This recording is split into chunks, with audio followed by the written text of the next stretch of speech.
Live Park, the Astros looking for their first win, have lost 8 straight in this ballpark and trying to bounce back from a tough loss last night where the offense put up 5 runs.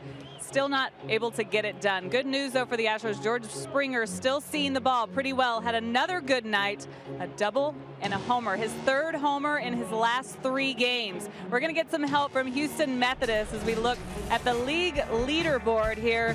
Taking a look at some of the pitches that he's seen. 53% of the pitches being fastballs, 46% off speed for him. And you see the difference. He's seeing that fastball pretty well, taking care of it. 400 versus 148. But 2 homers off the fastball, 2 homers off the off speed. Has 4 total home runs this season and looking for more tonight. But a tough matchup in lefty Cole Hamels for him, who loves his off speed. Guys, I send it up to you in the booth. When George is feeling good about what he's doing, it really affects the team around him, especially the top part of that lineup, right?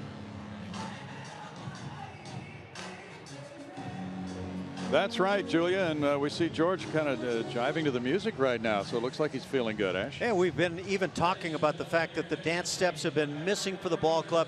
Love to see that come back, that energy, the enthusiasm that George can bring, and maybe see that that translate over to some of the other guys.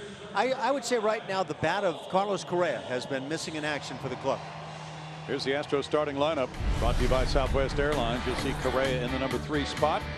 Behind the leadoff man, Jose Altuve at second base. Then it's George Springer in right field. Correa the shortstop. Tyler White at first. Colby Rasmus batting 5th in left field. Evan Gattis the DH. Carlos Gomez at center. Marwin Gonzalez at third.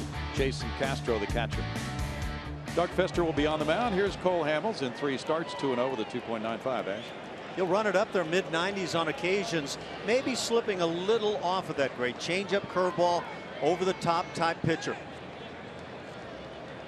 World Series most valuable player for the Philadelphia Phillies back in the 08 season. And he is 32 years old, going to work on Altuve. And hitting the strike zone. Marvin Hudson rings it up. It's strike 1 for Hamels. Altuve with 5 home runs, tying him for the AL lead, has 10 runs batted in. He's 3rd in extra base hits in the American League with 9. Off the plate, catcher is Brian Holliday tonight. He reached out to the right a little bit to receive it on a 71-degree evening. Very comfortable here in Arlington.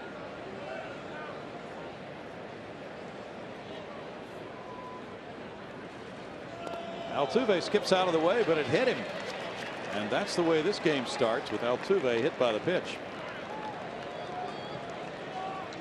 Painfully jog it on down to first base, and then see if you can get the wheels rolling right away, possibly steal a bag. See, Altuve is, as we were just talking about, such a well-rounded player. He can hurt you in many ways, including stealing a bag. He has 6 of those to lead the AL in 7 tries. George Springer the batter. Springer on a 4-game hitting streak, has ripped homers in the last 3, has 9 runs batted in with a .281 batting average. George had 2 hits last night, a homer and a double, and there's ball 1 to him. In Hamels' career against Houston, he has started 11 times, going 4-3 with a 4.79 ERA. He is undefeated in his career here in Arlington. 6-0. The changeup really is a great pitch for him, Ash. At times, to me, his best pitch. It's set up because he does throw the fastball at a high velocity, and again, sometimes up in that mid-90s range. But a great changeup. At times, the curveball can be dominant. And George has struggled at times with the off-speed. George takes it inside. It's a 2-1 count to Springer, who is tied for 7th in total bases in the American League with 31. During his 4-game hitting streak, 8 for 17 with 3 bombs. He connected to dead center field last night. That is ball 3, and it's 3-1 for Cole Hamels, who has walked 8 in his first 18 1/3 innings this season. The hit batsman was his 2nd of the year.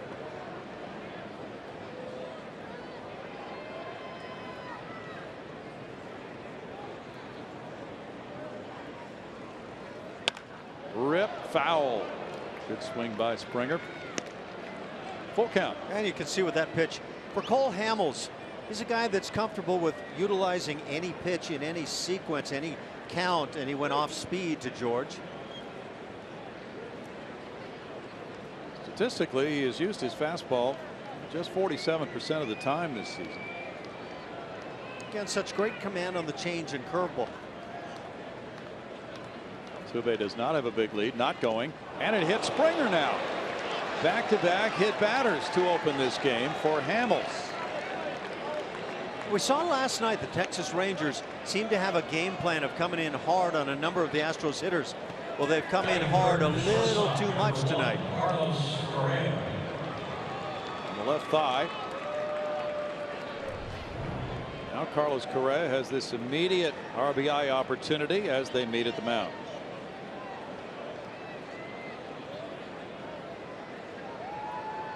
That's the first time Springer has been hit. 271 for Correa. 3 homers, 7 runs batted in for Carlos. Last night he was 1 for 3 with a walk.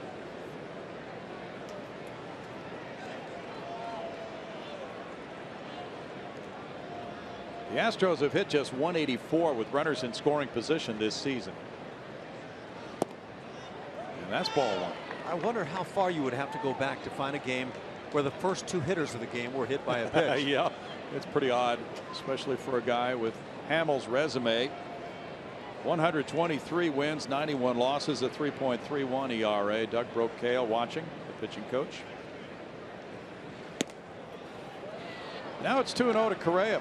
Well, it's that changeup. We saw the pre-grip with the baseball behind the back there for Hamels, and it looked to me like he was pre-gripping curveball. A lot of guys will pre-grip some form of a changeup, but he can make that change very easily in the glove. There's the curveball grabbing that large seam. 2 balls, 1 strike. And then adjust to changeup. The Rangers have won each of Hamels' last 13 regular season starts.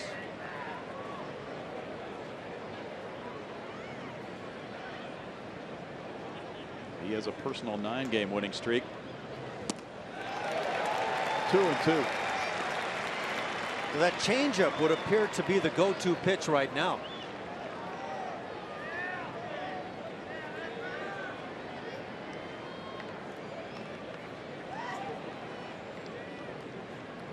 Good speed on the base paths for Correa. Tyler White on deck. And a strikeout for Hamels on a foul tip gets him out number 1. 3 consecutive changeups to apply the polish to Correa. And you'll see him out in front, just reaching to be able to get a piece of the baseball. Tyler White had a double in 4 trips to the plate last night. White leads the club in runs batted in with 11. He has 4 bombs and a .348 batting average for Tyler. 6th best in the American League.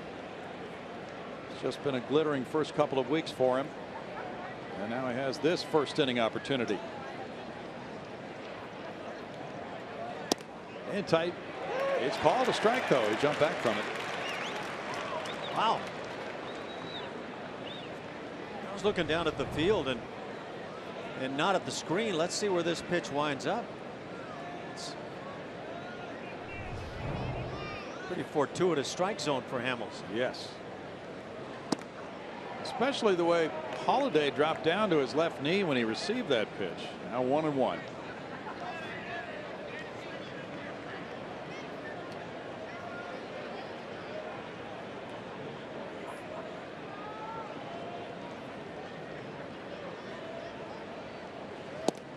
Big cut, and it's 1-2 to White.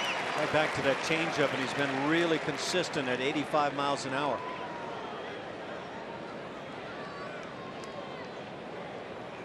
Hamels was a first-round draft choice of the Phillies in 2002, the 17th player drafted. Rangers picking him up in a big midseason trade last July. Runners go. Throw to second on the trailing runner, and out is the call. And White struck out, so it's a strikeout, throw out, double play from 2 to 4. Let's see if that's going to be reviewed. They're in a holding pattern right now. A.J. Hinch waiting to get word apparently from his video room. The Rangers are leaving the field, but they're kind of hanging around near the first base line in case that play is reviewed. The ball, though, appeared to beat George Springer. Not sure about the tag being applied, Ash. Yeah, I would say beat him by a wide margin, as really the part of the play in question was it a strike? Tyler White completely tied up in that at bat, but does George evade the tag? And that's about all it comes down to. Well,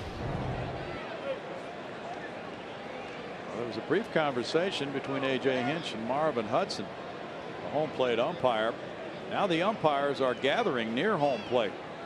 From what we saw right there, Brownie, I don't think there's enough to say that you could overturn that call, but maybe there are other angles. Tyler's going to have to loosen up that inside corner. There's no doubt. Boy, that's a little chicanery going on there from George Springer. Tried to give the right arm to Odor and then take it away from him, and they're on the horn. Bill Welke, the crew chief with New York. There has to be another angle or angles in order to overturn that call, at least at this point, I would think. Second base umpire DJ Rayburn is on that other headset. He made the call at second on Springer. Well, this is preset. They know they're going to second base. The trail runner generally doesn't get as good a jump on that play as the lead runner. Looks to me like Odor might get that glove on the armpit area. The out call has been upheld in New York, and we go to the bottom of the first with no score.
For Jeff Bannister, it's Delino DeShields, the former Astro farmhand, leading it off in center field. Nomar Mazara is the right fielder. Prince Fielder batting third is the DH.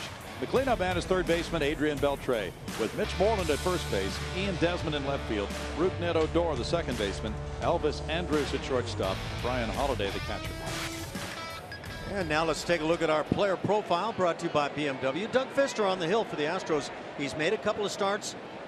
1-1 on the season, picking up one win, but that ERA at about 7.5. Doesn't walk many. He'll go out and throw strikes, likes to work quickly. First pitch, an off-speed pitch inside to DeShields for ball one. Delino's on a 6-game hitting streak. He begins the night with a .319 batting average. That evens the count at 1-1 on DeShields, who has a .407 on base average for the season. He had a bunt hit last night, going 1 for 4. High chop, fielded by Marwin Gonzalez. Quick throw on to first as Fister hit the deck. I think one key for Doug Fister tonight is, can he get the ground balls with that sinker and his mix of off-speed pitches? But his fastball to be quite honest, is about in the range of Cole Hamels' changeup in terms of velocity. 84 so far. And he gets the early ground ball. Marwin is a gifted infielder. That's one out. Now the 20-year-old rookie Nomar Mazara. He has broken into the majors with a flourish. Rips this line drive. George Springer. 2 outs. Mazara, who was 0 for 2 last night with a pair of walks, is retired, and now it's Prince Fielder coming up.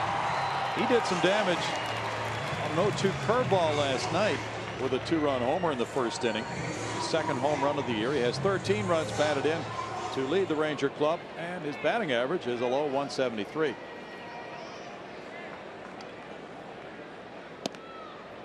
That's strike one. Yeah, that one's up to 87, so a little boost on the velocity.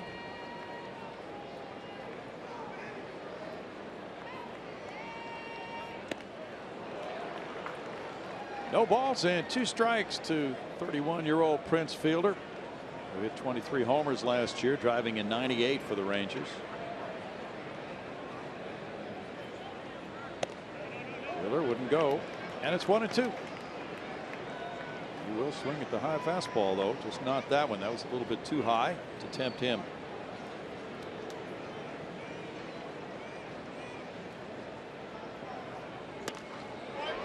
That one's out of play. The Astros continue to overshift on Fielder. And Jose Altuve in shallow right field. We saw Fielder last year shoot a lot of balls to left field against the Astros, and he had that left field stroke on that last pitch. He can do that. He can flick it that way. Out to right center. Gomez with the play, firing it back into second, and it's cut off by Correa. Another 2-strike hit for Fielder, this time a single.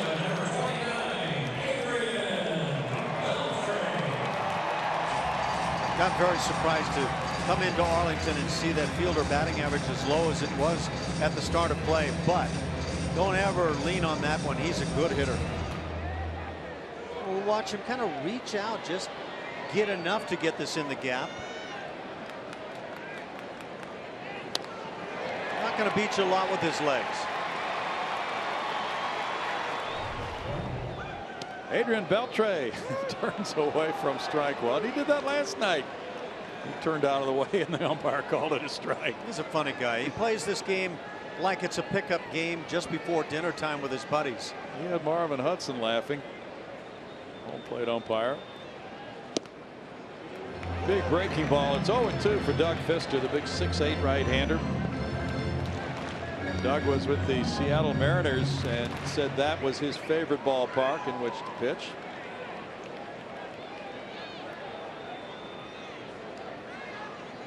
And then they go and mess with it and bring the fences in, huh? Yeah. Beltre was 1 for 4 last night. That's in the air, and here comes Gomez, but Altuve is calling for it in front of him and has it for out number 3. No runs, a hit, a man left, no score after 1.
On Root Sports is brought to you by Lexus, the new 2016 Lexus ES and ES Hybrid. It's next level Lux.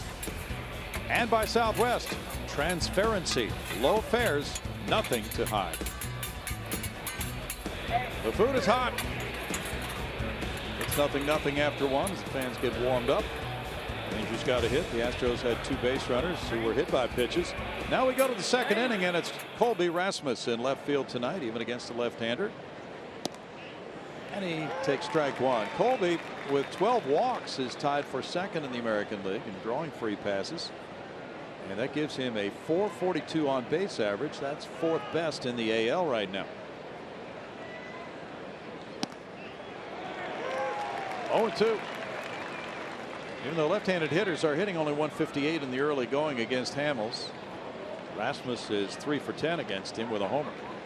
I think it can also be valuable to have a lefty or two in there just to change the look for a pitcher on the hill. Exactly. 1-2. We saw that he can be devastating against right-handed batters the way he put together those two strikeouts in the last inning with the changeup. Some lefties are reluctant to throw the changeup to left-handed batters. It's lashed out into right center field. Rasmus aboard with the Astros' first hit of the night.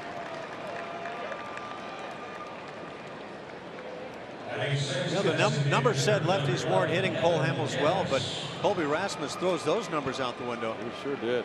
Very nice swing. Rasmus stole a base last night. Here's that swing. He lays the head on it very nicely.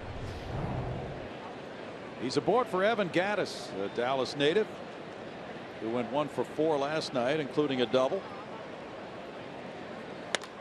Ground ball into center field, and Gattis follows it up.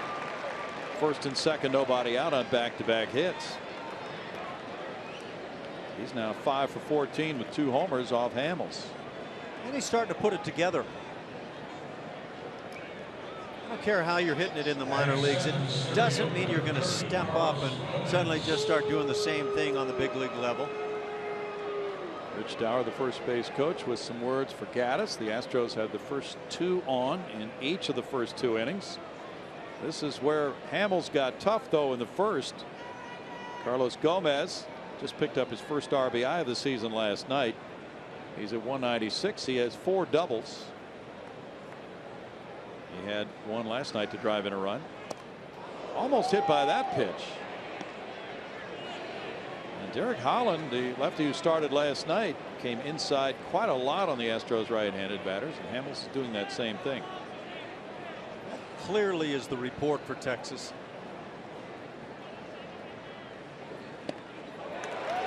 One and one. That wasn't even a well-located changeup, just simply took something off. Hamels has opened his Rangers phase of his career with a 9-1 record and a 3.53 ERA for his first 15 regular season starts. Bunted. Hamels will pick it up and throw late to first base. It's a bunt single to load the bases. Well, that one checked up very nicely for Gogo. It just stopped, and Hamels had to go after it. There was just a moment there at which he laid back, and that cost him an out. Bellata on a well-manicured green. That's what that was. Yeah, if you're not swinging the bat all that well, go ahead and drop a bunt down here and there. Now bases loaded, nobody out for Marwin Gonzalez. He's on a 3-game hitting streak. 217, 1 RBI. Marwin got the start last night, and he had an RBI double his first time up off Holland, going 1 for 4. He was robbed of another hit in the 4th inning on an excellent play by the shortstop Elvis Andrus, ranging far to his left. Castro on deck, and it's ball 1. Big opportunity here for the Astros for the second straight inning. They have a real chance to do something, and they've gone 3 for 15 this series with runners in scoring position.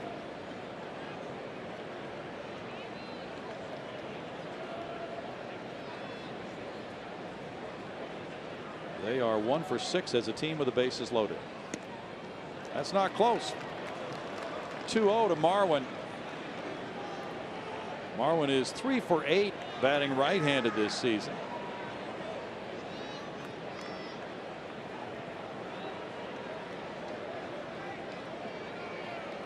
Astros are 6th in runs scored in the American League with 56 in their 14 games. They won 5 and lost 9.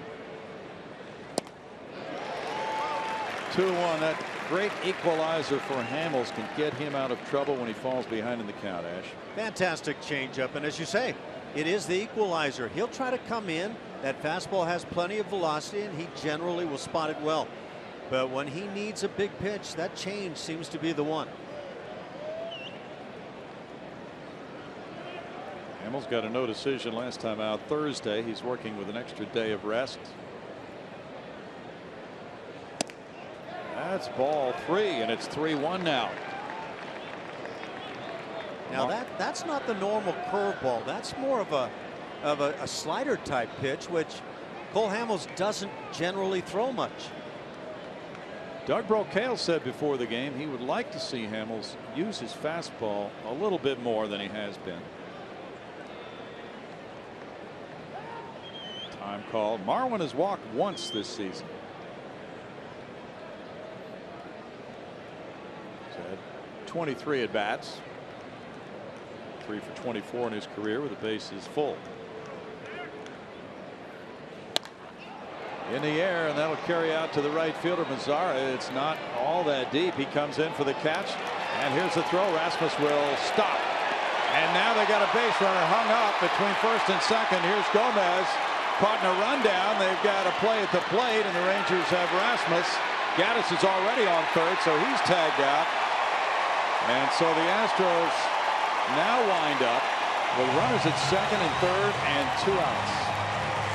2 unusual double plays already with rallies going on over the first couple of innings. And on a play like this, all you can honestly say is what is going on. When you have to have your eyes on the lead runner.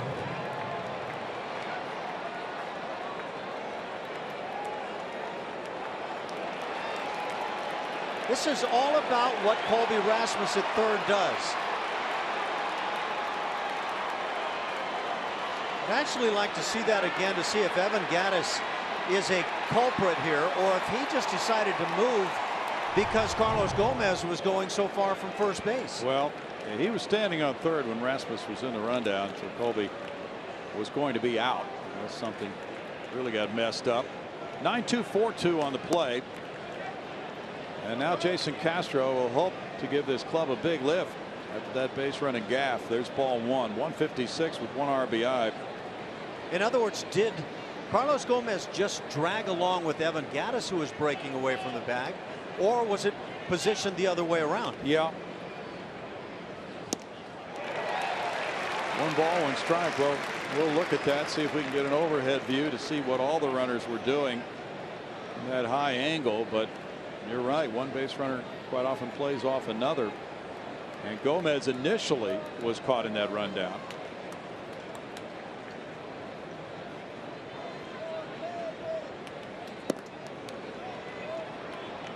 Two balls, 1 strike. Yeah, you will mop your brow a little bit with stuff like this going on. That was a gift with the Rangers getting 2 outs on that play. Altuve's on deck. Castro taps one.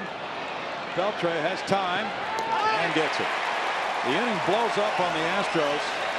Bases loaded, nobody out. They wind up with no runs, 3 hits, a couple of men left, and no score.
To open the top of the second inning, bases loaded, nobody out.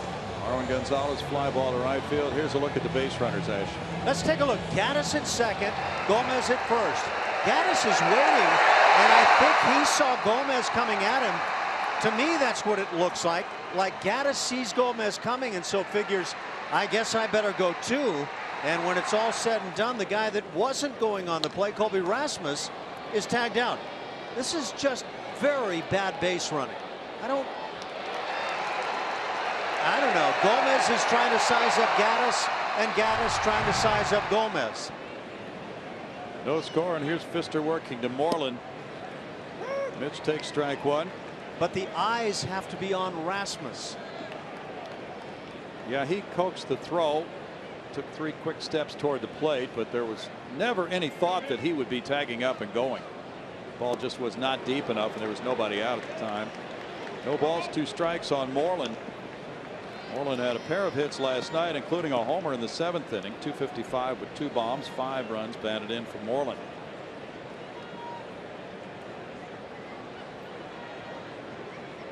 Gaddis took a couple steps toward third, but then Gomez got caught in the initial rundown.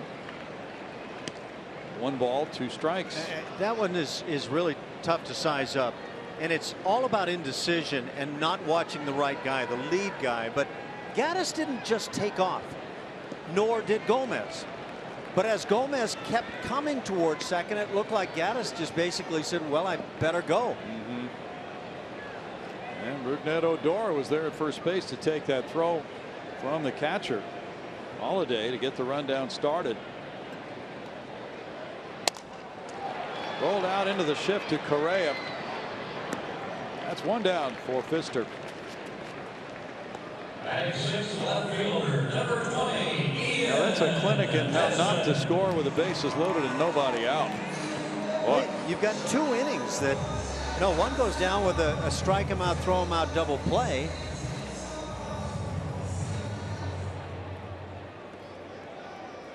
It's being discussed. Ian Desmond is the batter.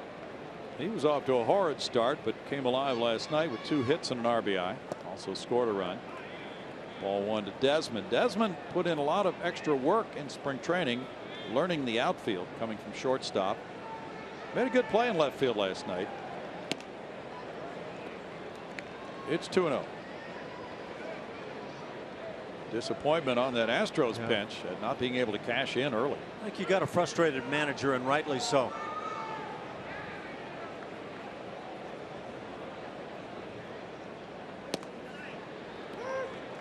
Two balls, 1 strike.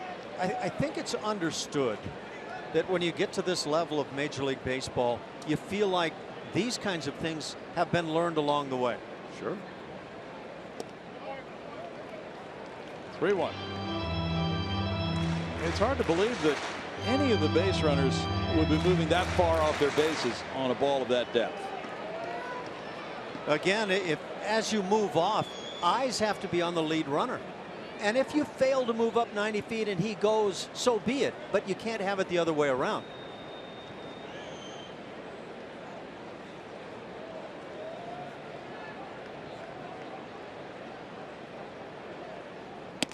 Taking all the way, Desmond looks at strike 2, and it's a full count. He wasn't ready to hit that 3-1 pitch at all. He was very relaxed in taking it.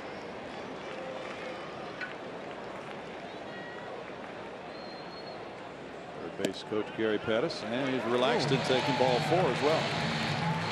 Julia, what's going on with you? Hey guys.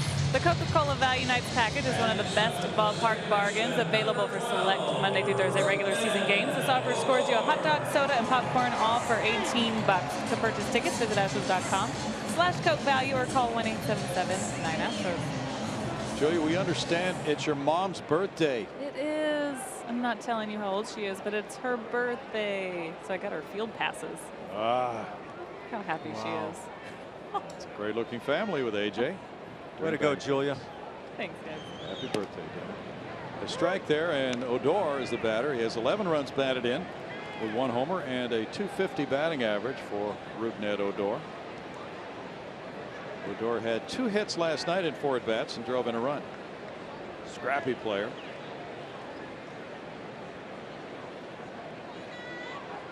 Fister throws to first. Desmond is 1 for 1 in base stealing. The Rangers are 6 for 11 as a team.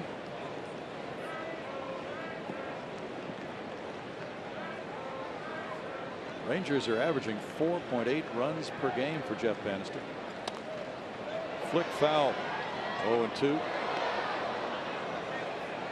Jeff, of course, wasn't born in Houston, but has lived there most of his life. And he was talking about his family and the flooding, and he's been keeping tabs on everybody. Everybody's fine with his family. But he remembers going through Hurricane Ike in 08. Had some flooding at his home then. The runner takes off. No throw on a wild pitch. And it's 1-2. That's just simply good timing on the part of the Rangers. You can't anticipate this, but runner going, pitch in the dirt. At least I felt like that's what happened.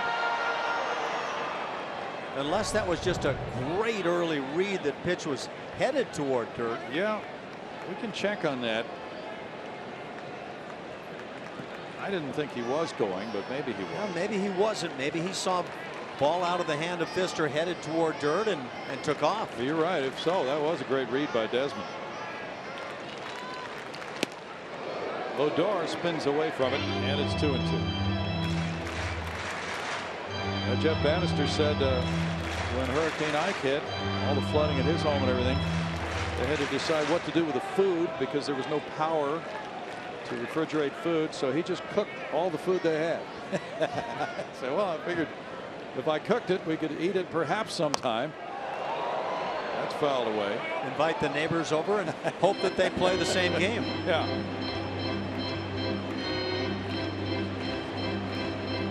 Reed Ryan is going to be joining us a little bit later tonight to talk about the Astros efforts to help the flood victims in Houston. And we've been seeing those pictures of all the flooding. Boy, that's devastating.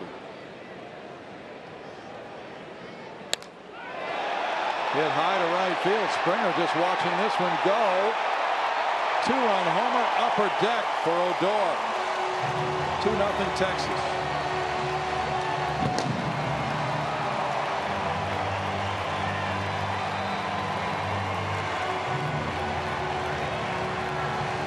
It's a series with each team having little men at second base with big power.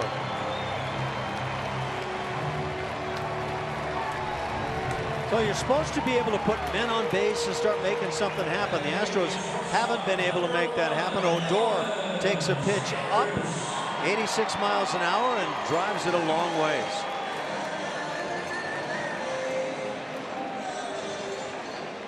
That's his 6th career long ball against the Astros. Home run number 2 of this season.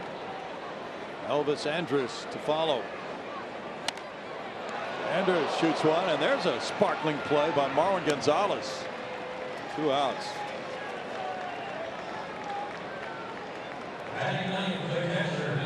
Andrus was hitting .375, and he stung that one, but Marwin spun around and made the play.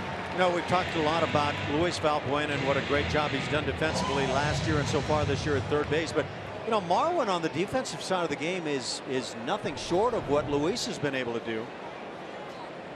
Got great reactions. Play him around the infield. It doesn't matter. Brian Holiday takes a strike. 176, no homers, 3 runs batted in. Holiday was traded from Detroit to Texas just before the season started. He's a native of Dallas. Bounces this one foul, and he went to TCU where he received the Johnny Bench Award for the top amateur catcher. That was in 2010.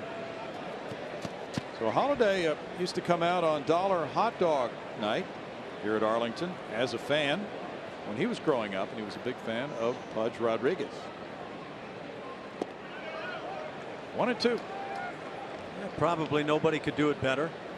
Rougned Odor, boy, what a valuable player he has become for the Rangers. He has surprising power.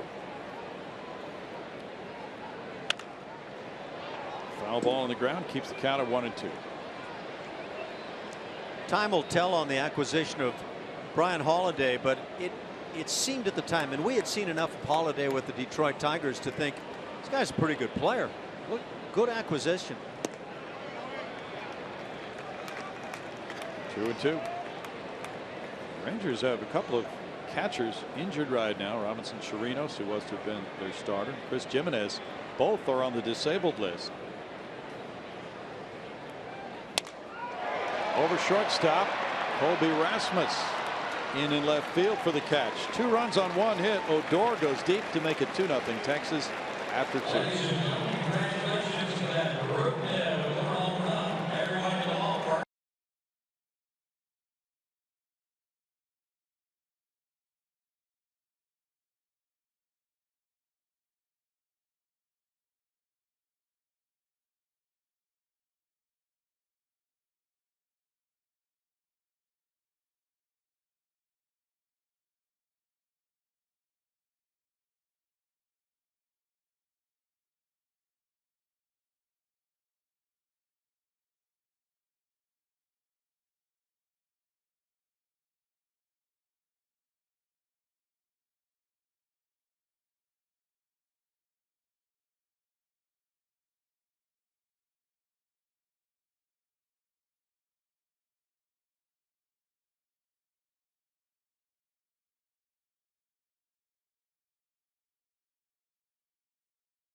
Two-run homer in the second.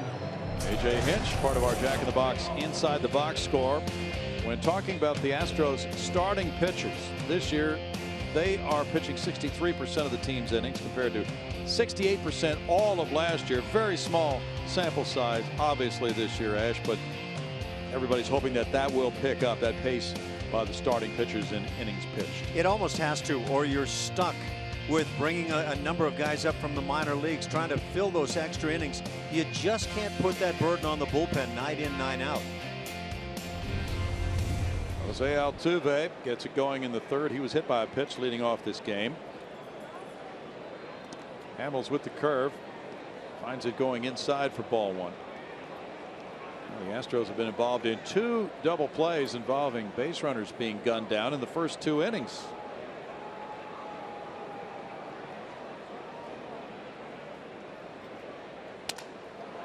That's hooked over the left field line area, and going over to pick it up, Desmond. He's got to play at second if he gets it there.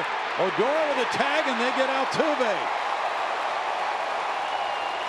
Altuve, trying to make it his 5th double of the year, was hustling all the way, but Desmond got the outfield assist to Odor. Wow, this is painful.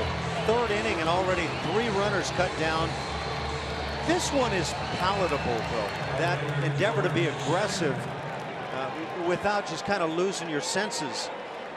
But in the end, it hurts again. Altuve tries to get in there. Did he?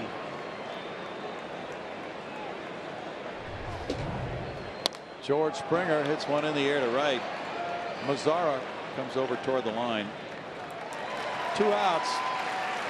That was a whale of a job by Odor to take that throw on the short hop and then make the diving tag.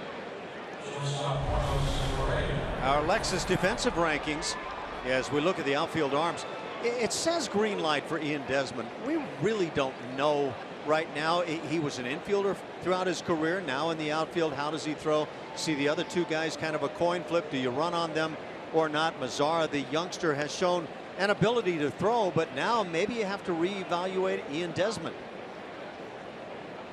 Well, he showed a strong arm from short, but it's totally a different throw from the outfield. Carlos Correa struck out earlier. Looking at ball 1. Frustration for the Astros here at the outset of this game. They had runners at first and second to open the game with nobody out, didn't score. Bases loaded, nobody out in the second, didn't score. Now Correa puts it in the air, and the right fielder Mazara comes in. And they start the third inning with a hit, but no runs again. 2-0 Texas.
Of Nolan Ryan. We were on the Nolan Ryan Expressway. We have Reed Ryan in the booth with us. President of Astros Business Operations. Old times for you coming back. Went to school at TCU. A lot of good memories here, a lot of good friends, and I'm hoping to make a lot of new good memories with the Astros. And it seems like we've been snake bit in this park the last couple years, and you guys can blame me. I showed up tonight, and there we go again. I was going to say maybe a few less good memories after the first 3 innings. Well, you know, my first year here, we actually won the Silver Boot. That was great, and actually there have been some great memories. Springer robbing the home run. You know, last night the guys were swinging the bats great. So more good memories to come.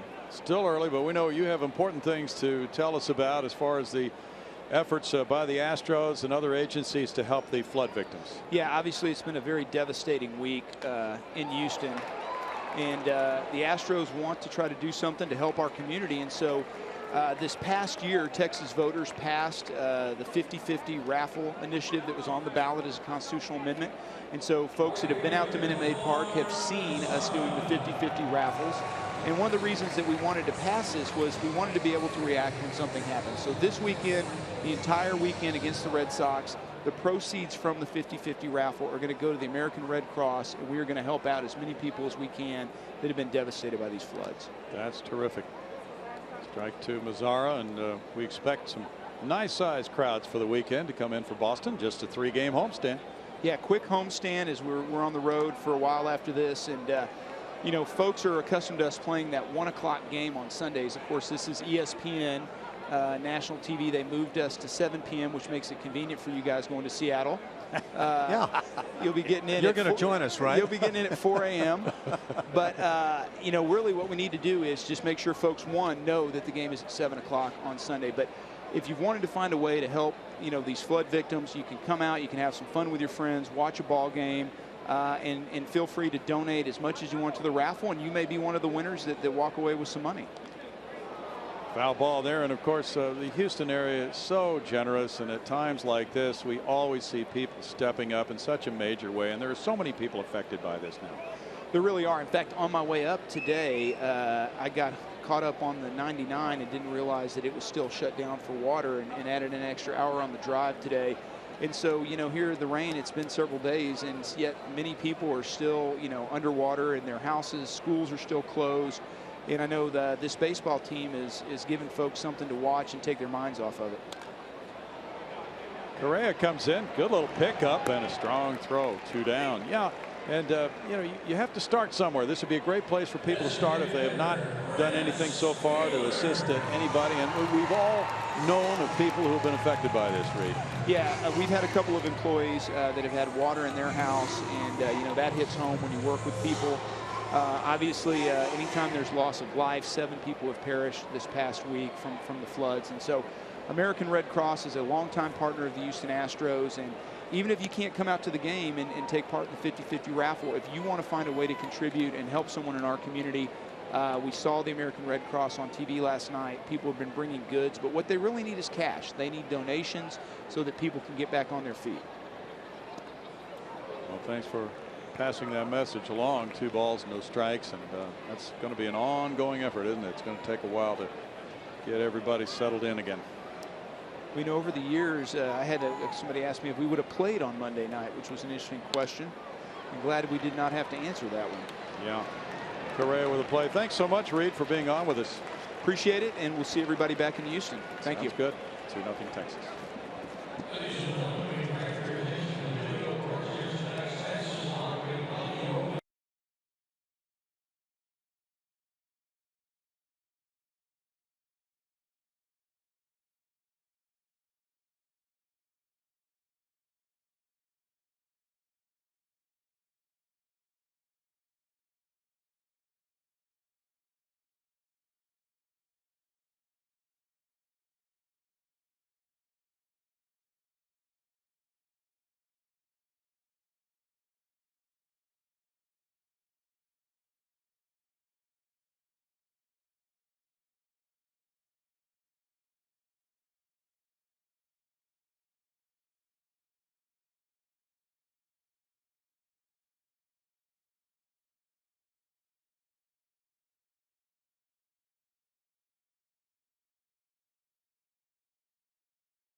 That young man hoping for some excitement here in the top of the 4th inning so he can cheer. Maybe have some popcorn along the way. Tyler White gets in the box to lead it off. The Astros trailing 2-0, but they've out-hit the Rangers 4-2. White struck out in the first. He looks at ball 1. Cole Hamels has been allowed now to get his feet under him, so to speak, with the Astros base running problems the first 3 innings. Leads it 2-0. He throws a strike, and it's 1-1. Sometimes it's said about the top pitchers in the game, if you don't get them early when you have opportunities, you're not going to get too many more chances. And you'd have to say Cole Hamels is one of the top guys in the game. Starting to mix in that breaking ball now. Yeah, he is.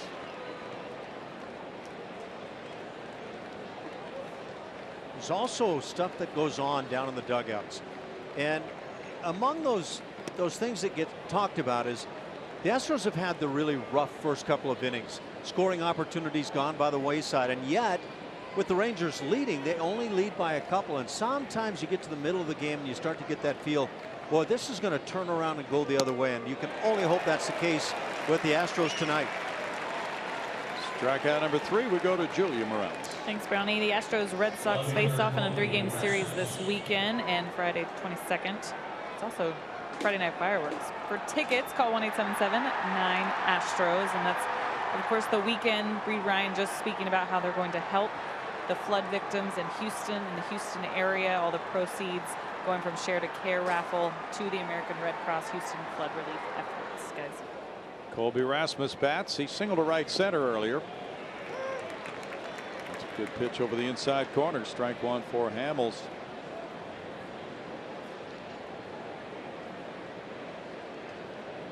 Last player before Colby to have 12 walks in the first 14 games was Lance Berkman in 09 for the Astros. 1-1.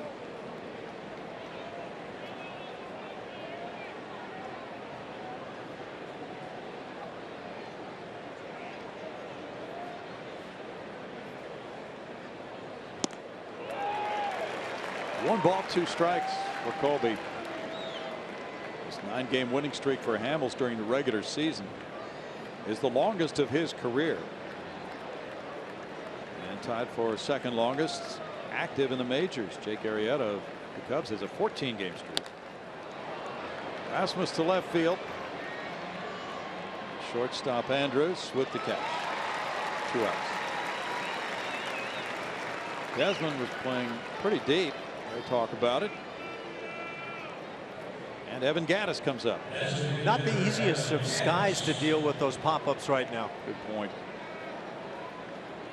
We had some overnight rains here in the Dallas area, and may get more, we're told, after this game tonight. Gattis hit a hot grounder to the left of the shortstop for his single.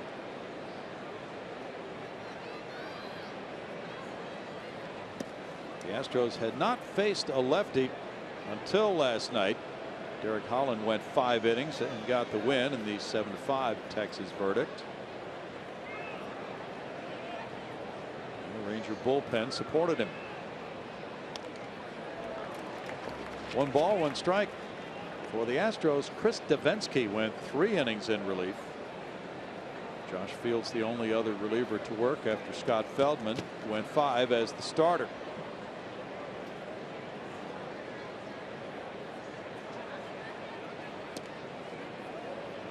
Two balls, 1 strike. Carlos Gomez on deck, so Devo would be expecting a day off, right? He threw the ball well again. You would think at least 1. He said he is throwing a little bit harder in relief than he was as a starter. We've seen him up to 94, 95. That's good stuff. Unusual delivery. It's surprising he can throw that hard from that opening up delivery.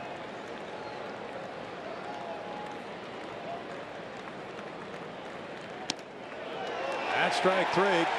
Curveball slants through the strike zone for punch out number 4 for Hamels.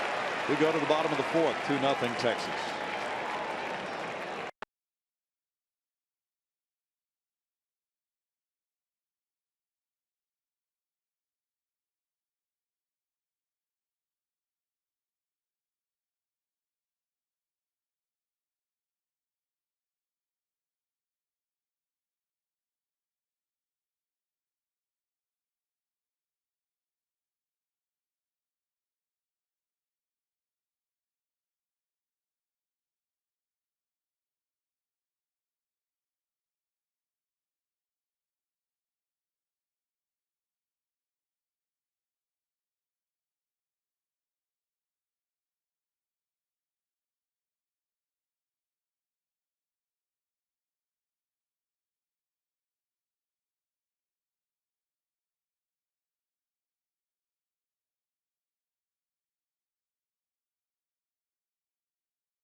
The bottom of the 4th inning. MLB.com at bat lets you stay up to the moment on Astros baseball with game day, live game highlights, StatCast, news, and more. Download MLB.com at bat, the #1 app for live baseball on your phone and tablet.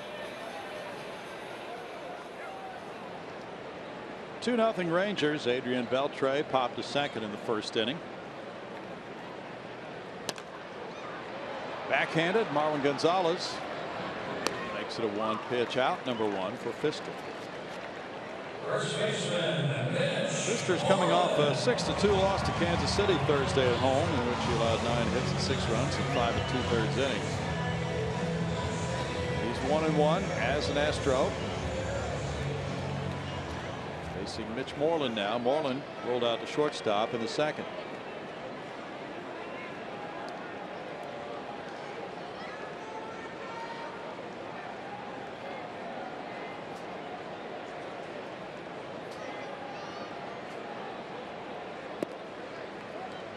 Moreland lets it go, and it's ball 1. Cardinals beat the Cubs today 5-3 in St. Louis. The Reds down the Rockies 6-5 in Cincinnati. Deep drive to left field toward the corner. Rasmus will not be able to get it. Bangs off the wall. He plays the carom. Fires in towards second. That's a double. Moreland's 6th of the year. Good pop going the other way.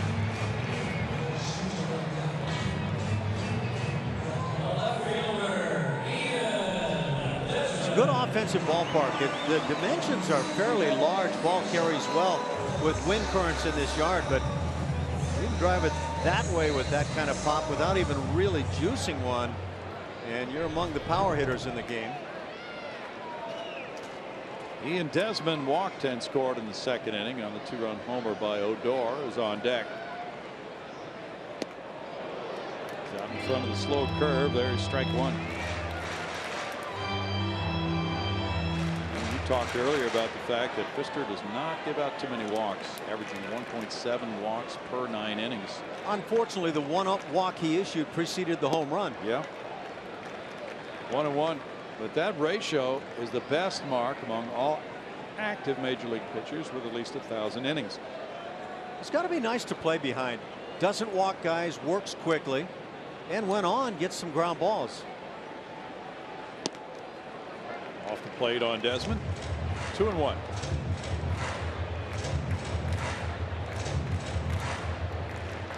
White Sox beat the Angels today in Chicago 2-1 behind Chris Sale.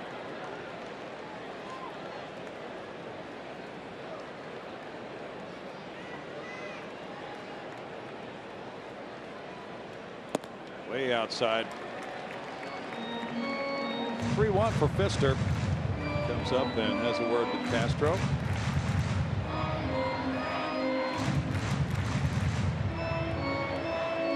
Desmond was a free agent, and he sat out there all winter, finally signing in February for 1 year and $8 million.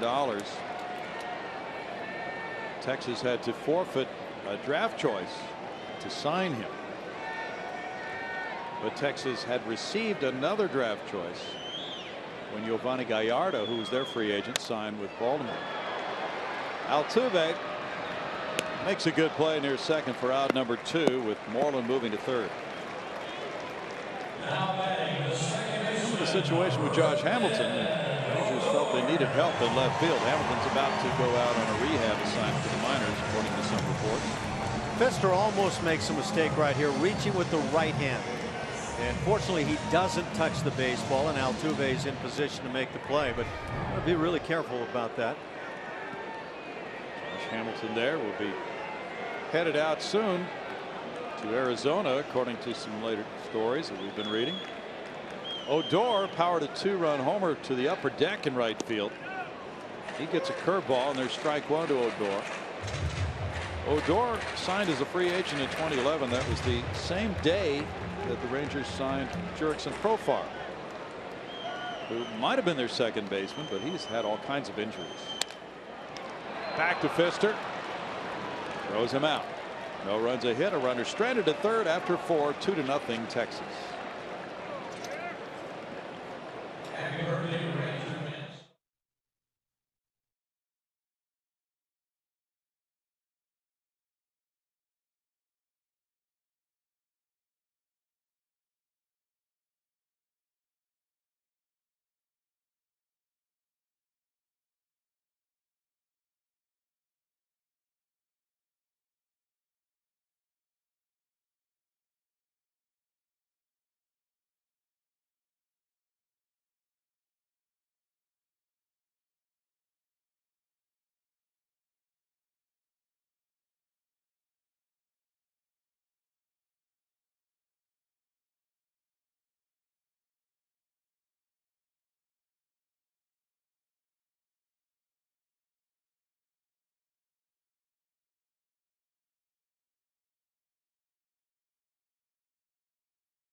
from A.J. Hinch about the Astros starting pitching.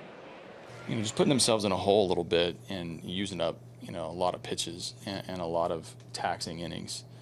Haven't come easy early in the season, early in the games. But, for the most part, I believe in, I believe they're going to come back and bounce back out of this. I mean, it's important for our guys to, even put up zeros, and even if they don't last deep into games, try to keep the game, close early. That was our Geico quote of the day. Pitching coach Brent Strom watching. As the Astros bat in the 5th inning, Carlos Gomez dropped down a bunt for a hit to load the bases in the 2nd. Takes strike 1 there from Hamels. Gonzalez and Castro to follow as the 7, 8, 9 hitters bat in the 5th. Fouls that one off his foot. Limping out of there. No balls, 2 strikes on Gogo.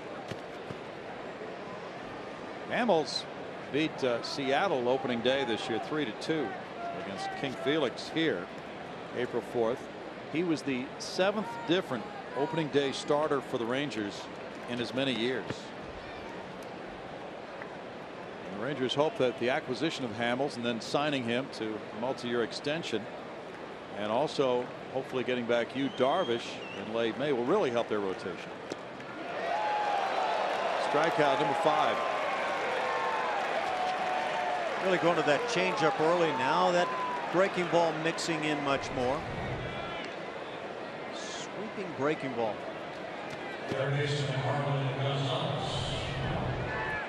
shown that pitch quite a few times tonight. Marwin Gonzalez hit a fly ball to right earlier. Bronny, it catches me by surprise with the Rangers. 7 different starting pitchers over the last 7 years, and that's in 3 of those years winning the division. So you're talking good clubs that keep changing that opening day starting pitcher. Yes. Ball 1. Well, they envision getting maybe about 115 starts this year from Hamels, Darvish, Derek Holland, and Martin Perez. And a year ago, they got only 36 starts from that quartet.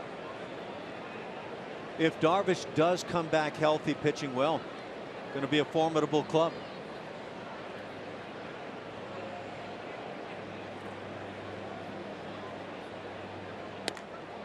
Rolled up the first base line. Hamels spikes the throw, and now Marwin will get to second base. Well, that was a very short toss, and he just slammed it right into the ground. Short toss made shorter by Cole Hamels. There's something about picking up the baseball barehanded. You tend to get it jammed right into the palm, and you don't throw it the way you should. And I think Cole Hamels might agree, at least on this one experience. Pick it up barehanded, and I don't know where it was in the hand, but it was not a strike.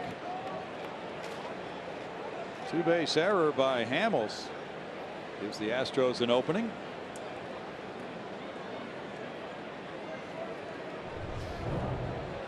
Now Jeff Bannister is out to talk with Marvin Hudson, the home plate umpire. This is no doubt a base path infraction discussion. And we saw this play in New York. If you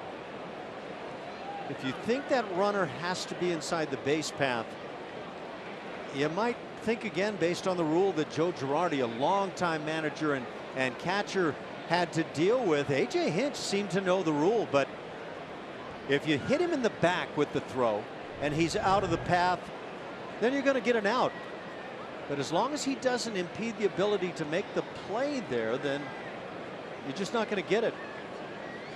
Yeah, the way it was described after that play in New York, you talked about, it's all about the first baseman being able to catch the throw, and if the runner interferes with his opportunity to catch it, then that is the basis for the call on interference. That clearly was not the case there, as you saw with Moreland. He had the ability to catch it. It was just a lousy throw. In fact, that wasn't even flagrant one way or another. It looked like Marwin was kind of running on the fair foul line. Now Jason Castro, who grounded out to third, pulls this one to Moreland. 2 outs. Gonzalez to third base. And Jose Altuve will bat. Altuve was hit by a pitch leading off the game. Then he singled and tried to stretch it to a double and was thrown out by Desmond in the third. Altuve stretched his hitting streak to 4 games with that earlier hit. And now he tries to pick up an RBI. He is 5 for 9 in his career against Hamels.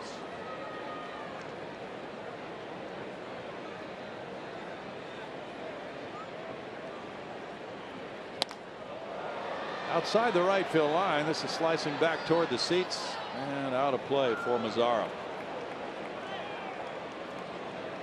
After the deal for Hamels, the Rangers went 10-2 in Hamels starts, and they were 40-22 for the rest of the season after that trade last year. That trade may have impacted the club more than just the days he was on the hill. That unity on a club that says everybody's pulling on the same side here. 1-1.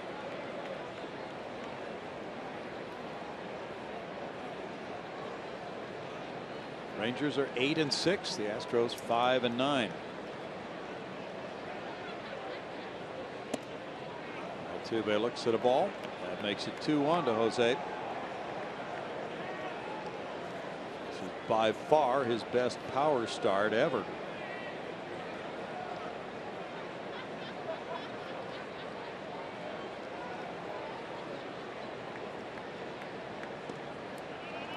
Ball 3, 3 balls and a strike. 100 at bats quicker to 5 home runs this year from last year when he hit a career high 15 and close to 500 at bats better than the previous year. Astros hoping to get George Springer to the plate in this inning. Altuve has walked 6 times. That's number 7. 2 men on for Springer now.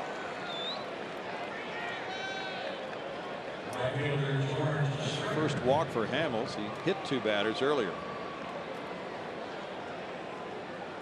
Academy Sports and Outdoors and the Houston Astros are hitting home runs for Houston.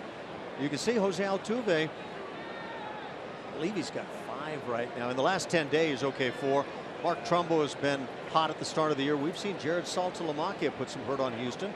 And of course, George Springer swinging it well. Could use a little more of that right about now. Saltalamacchia hit another one last night.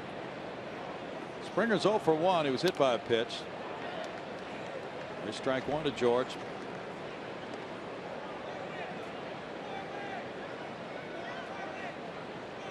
In that White Sox win today over the Angels 2-1, Chris Sale went to 4-0 to start the season. Garrett Richards dropped to 0-3 despite throwing the ball well. The Angels are now 6-9. Joe goes to first. Not a good throw. Moreland had to lunge out there to catch that one.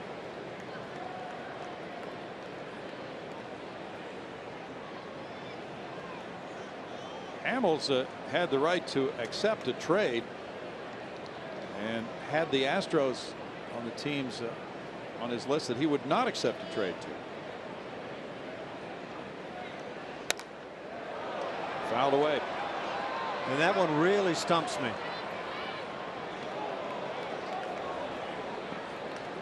Yeah, that was his choice. We're not sure what the reasons were that he put the Astros on that list of teams to which he would not accept a deal.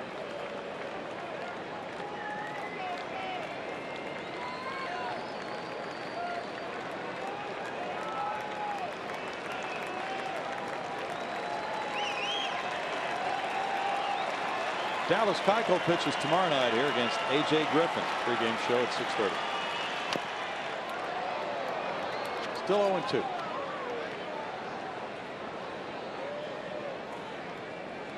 Rangers, of course, are more of a seasoned club than the Astros, who are younger.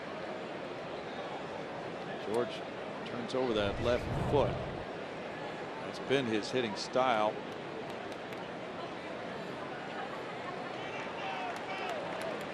Stayed back on the breaking ball well.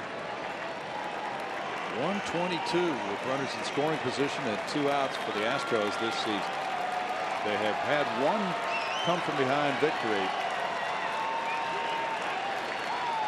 Those numbers are not going to win you a lot of ball games, especially when you're scuffling on the pitching side. Springer checks his swing. Milwaukee affirmed that at first. 1-2 to George.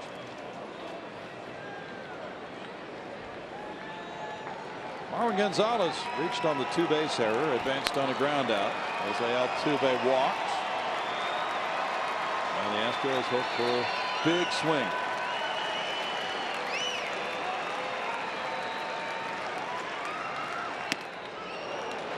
Two.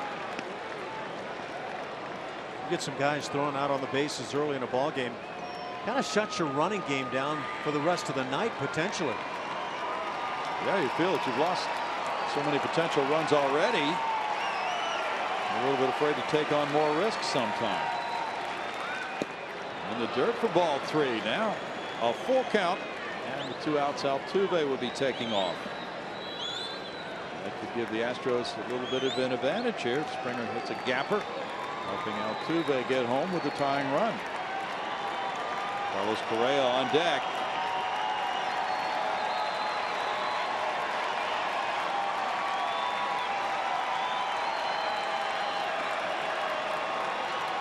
Time is called by Springer. Mariners beat the Indians 2-1 today in Cleveland. Taijuan Walker won that one, beating Danny Salazar. Steve Cishek got his second save.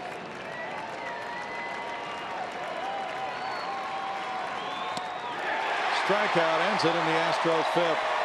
No runs, no hits, an error, 2 men left. The Astros are strained at 5. It's 2-0 Rangers.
For the Astros, and it's time to name that Astro, brought to you by your local Honda dealer. Here at the Blues, all-state honors in 3 sports in high school, 5 daughters, originally drafted by the Padres. Tweet us your best guess. We'll tell you who it is later, Brownie. We know one for a change, Julia. It's not your first to know. Well, it's just about the first this year. Elvis Andrus shows bunt and takes a strike. Well, with the third baseman Marwin Gonzalez in even with the bag, he smashed one at Marwin's to his right, and Marwin made a good play to get Andrus his first time up. Great numbers for Elvis to start the season. He takes and makes it 1-1. Doug Fister's assignment is to hold the line with his club trailing 2-0 until the Astros can figure it out offensively against Hamels. 1-2. Mister has won 66 and lost 64 in his career. He said he doesn't mind pitching in this park. Milwaukee with a call there. It's 2 balls, 2 strikes. Especially this time of year. This weather is ideal. He's 4-4 in his career against Texas with a 5.40 ERA. 3-2. Generally speaking, teams feel that they need to score runs when they come into Arlington at this ballpark. As you indicated, though, it's cooler tonight than it will be most of the season, so runs are not as plentiful when it's cooler, generally speaking. Ball really flies here, especially when it heats up. Almost 69 degrees right now. Rip foul. That was right in on his fist. Sleeping weather right there. That's the temperature. I'm going to set my thermostat at the room at the hotel for the night. Hotel was a bit noisy last night with weather problems outside. Lightning, thunder, lots of rain. It was popping. Line into right center, and that might scoot. Springer sliding, comes up with it. Off balance throw into second. It's a double by Andrews.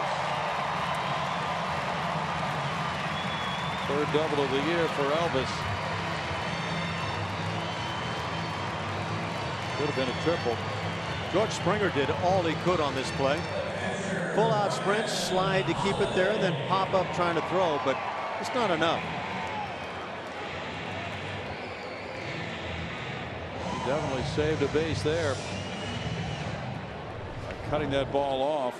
And by the way, George was hobbling a bit after that strikeout, heading back toward the dugout. He sure was. That's hit number 4 for the Rangers. Holiday hit a fly ball to left earlier, bunting in the air, and goes back off the screen. Strike 1. So the number 9 hitter is trying to get their runner to third on the first out of the inning. Rangers did that last night. They were leading by 3 or 4 runs at the time and tried to advance a runner with a bunt. They are not just an all-out power team. White is charging from first. That's a ball to make it 1-1. Holiday does bunt. He bunts it to White. With Marwin Gonzalez staying back, the Astros would have a shot at Andrews at third base if it's handled well. But Elvis does run well.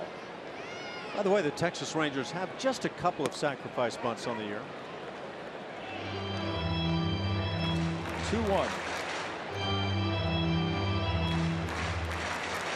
They haven't really cranked it up. They're not hitting that well at home yet.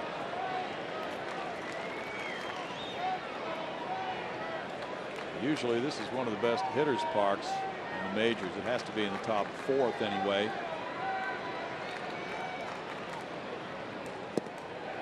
No bunt there, and now the count's 3-1.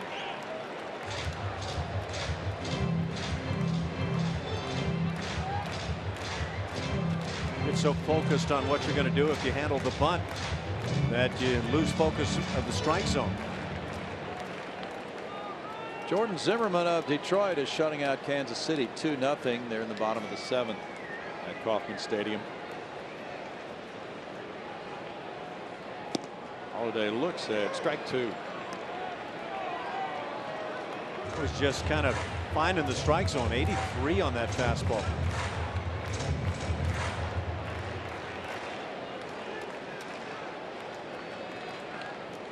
Carlos Gomez shades a few steps toward right center.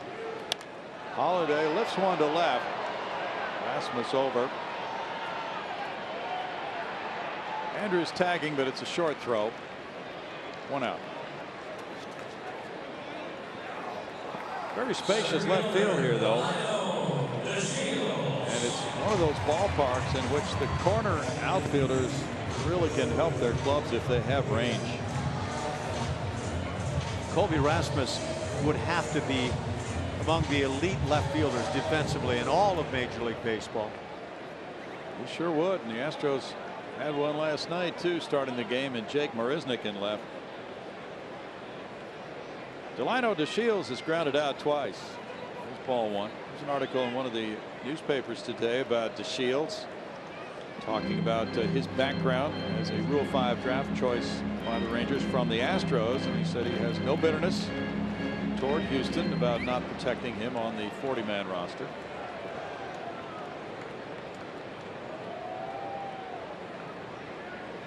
He had not hit well that year, 2014, at AA Corpus Christi. He was a very pleasant addition to the Ranger club last year. Well, he's taken it up a notch so far with that 407 on base average for the first couple of weeks coming into the game tonight. 2-0. You know what was odd, though, and much was made, and rightfully so, about the Rangers' judgment in picking up DeShields. But they also failed to protect a center fielder named Odubel Herrera, who was claimed in the Rule 5 draft by the Phillies, and he had an excellent year for them. What comes around goes around, huh? Yeah. Marwin Gonzalez looks the runner back. Throws over to Tyler White. 2 down. Yeah, these guys were picked in the Rule 5, and I think DeShields fully realizes they get a break because they're going straight to the big leagues and have that opportunity, in his case, to jump over AAA and stick with a big league club. And to his credit, he worked hard and did that. It's kind of that bonus baby signee from decades ago that you had to keep in the big leagues or else. Yes. Nomar Mazara has flied to right and grounded out. Rangers really pleased with this young outfielder, taking the place of the injured Shin-Soo Choo. Choo had a good year for them. There's strike one. They do have, you know, Choo's another of those veteran hitters with Fielder and Beltre. Andrews has been around for a while. They have a veteran club.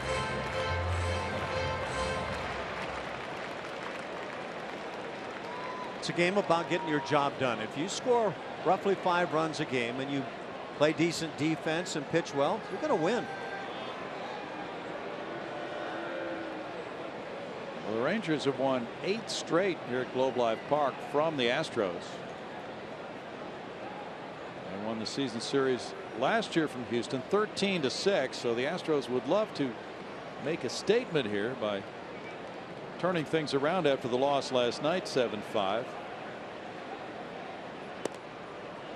Off-speed pitch goes for ball one. Rangers' first visit to Houston will come in May.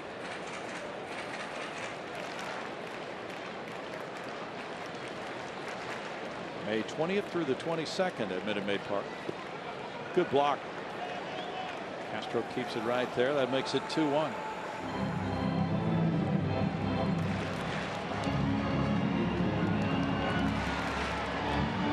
Blue Jays 3, Orioles 3, bottom of the 8th in Baltimore.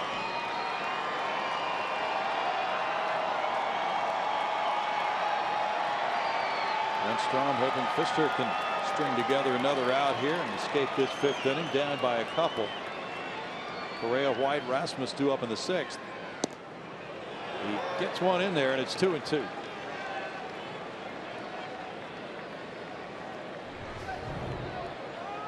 It's a well spotted fastball. A little sink in action.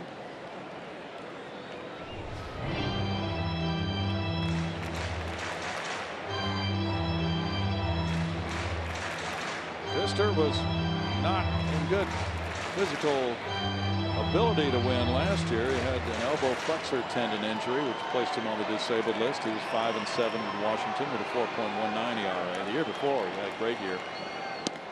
Right there for strike 3. Leadoff double, no problem for Doug Pfister. No runs, 1 hit, a runner stranded in scoring position through 5, 2-0 Texas.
Baseball on Root Sports is brought to you by Southwest. Transparency, low fares, nothing to hide. By Toyota, let's go places. And by Academy Sports and Outdoors, donating $100 for each Astros home run and $200 for each Correa home run to Houston Children's Charity. It's 2-0. The Rangers lead it on a 2-run homer by Rougned Odor in the second inning. Cole Hamels faced a bases loaded, nobody out threat in the second after having runners at first and second with nobody out in the first. 2 double plays in those 2 innings helped him put those 2 zeros on the board. He strung together 3 more after that, and now he goes into the 6th inning with the 2-run lead, facing Correa, White, and Rasmus. Carlos Correa struck out with those 2 men on for the first out in the first inning, and then hit a fly ball to right in the third. And he takes a new strike one. The Athletics lead the Yankees at Yankee Stadium 3-1. They're in the bottom of the 7th inning. Kendall Graveman started for Oakland. Turned it off his leg, and it's 0-2. Didi Gregorius hit home run number 2 for the Yanks. The Yanks are 5-7. They're in the cellar of the AL East in the early going. Boston will be at Houston this weekend. In the dirt, and it's 1-2. Red Sox took the field today with a 3-game losing streak, 1 game under 500.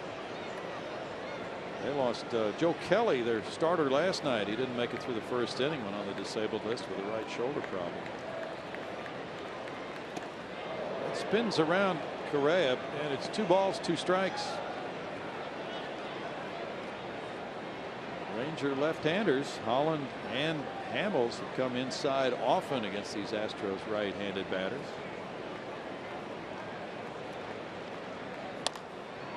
Top to third base. Beltrade, 1 out. 2016 season tickets are on sale right now. Enjoy some of the best seats at Minute Maid Park. Save money and receive great benefits throughout the season. Call 1-877-ASTROS, 1-877-ASTROS to reserve your seats. Yeah, get in line for Friday night's opener of that 3-game series with Boston, and you're set for the rest of the year. You can pick your own plan that works for you. That number, by the way, is 1-877-9-ASTROS. That's going to be a foul ball hit a long way by Tyler White. 1-877-9-ASTROS. White, who struck out both times tonight.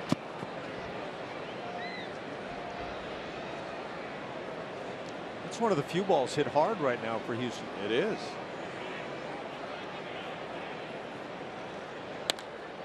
Out to left center field. White put a great swing on this one. And White has hit a line drive home run. Number 5 of the season for the rookie. The Astros are on the board, trailing 2-1 as the great White rounds the bases. Well, he puts back-to-back very good swings on Cole Hamels. That was a surprising carry. That line drive, I don't know that it looked like it was going to get out of here. Maybe a shot off the wall. But the Astros finally get on the board. Exactly. It looked like it might hit off the wall, but you can see the carry on it to the right of the 390 sign. That's 12 runs batted in for the club leader. Colby Rasmus with strike 1. The Astros strike with the homer, and they have done that in almost a half of their runs this season.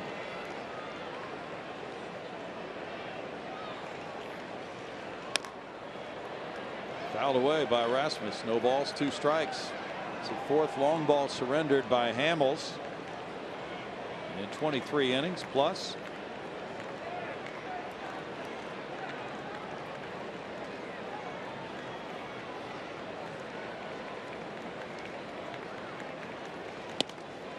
In tight to Colby.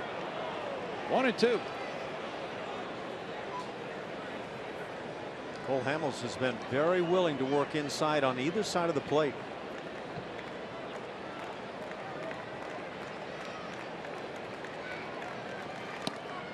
Yes, he has. Coming inside again there, and it's 2-2. Tyler White, coming into this game with 4 homers through his first 14 career games, was tied for the all-time club lead.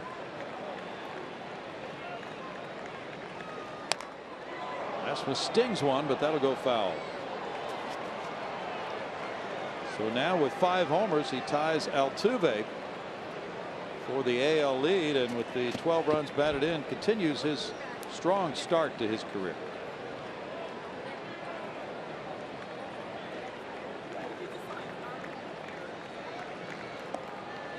Now 3-2. The front side of Colby Rasmus is quite steady. He's got a quiet front side against the left-hander. Does a really nice job. Evan Gattis is on deck. Crack bad roller.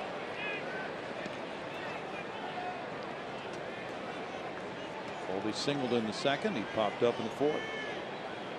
Now whatever he does, it's going to be done with a different bat. Did you see that walk call in San Diego last night in the Pittsburgh San Diego game, Ash? Did I ever? I saw it repeatedly. Change of directions by the umpires twice on the call. Have you ever seen that before? No, I never have. And you know, it's a really it was unique to watch the play as the pitcher sees the runner coming down the third base line and tries to rush to the plate, and his right foot pops up in the air just an inch or so. But it wasn't enough to constitute a balk. Ultimately, it was called a balk. I would love to hear the opinions of a lot of people who are in the game, have played the game, because he pops up from rubber to rubber, and leaving the rubber might, some people feel, constitute the balk. Apparently that was the basis for the call from what we're hearing anyway. Rasmus takes a walk. They were trying to come in again, and the pitch was toward the outside edge. The question is, did it catch the strike zone?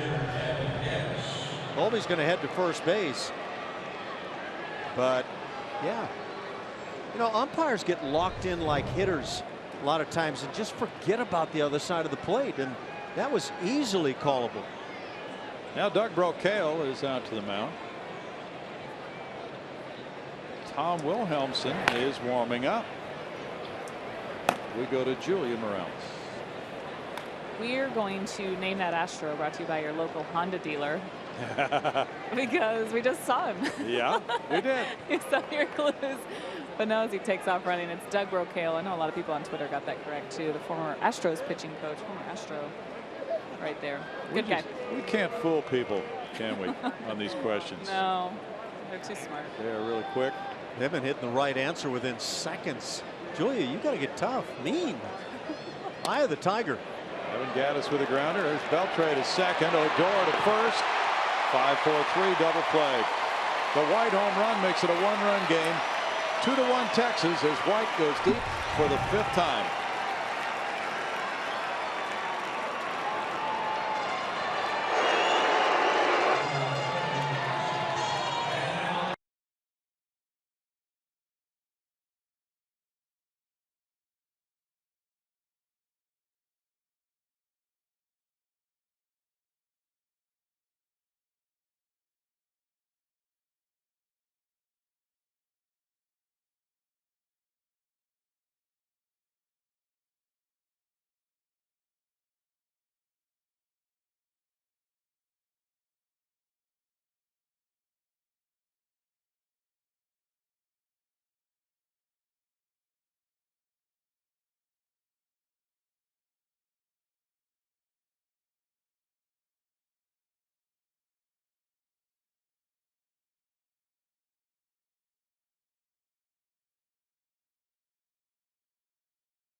Astros show us about Prince Fielder.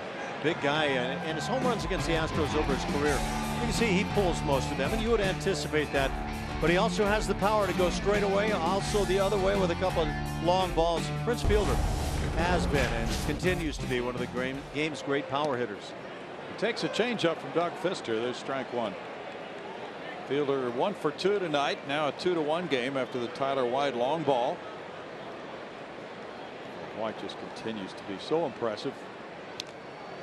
Foul back, and it's 0-2. Yeah, even when Tyler White seems to be having a tough game with a couple of strikeouts, he just goes up there, gets a good hack, and drives one.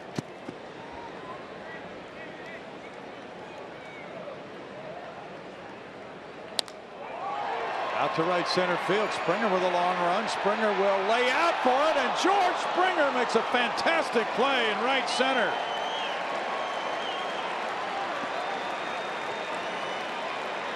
Well, I would say George's ankle or foot or whatever is feeling okay right now. That is George Springer doing it on defense. Oh, we've seen this in past years so much. A couple of years back, it was almost nightly for George, and then of course the catch up against the wall where we needed him on that wall last year maybe turned the season around. That was extremely well done. Great timing by Springer. And you saw the tip of the cap from Doug Fister for out number 1.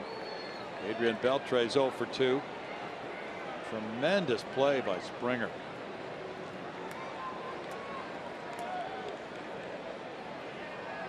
Undoubtedly that would have been a double for Fielder. So instead of a runner at second, nobody out, facing Beltre. There's strike one with 1 out and nobody on for Fister.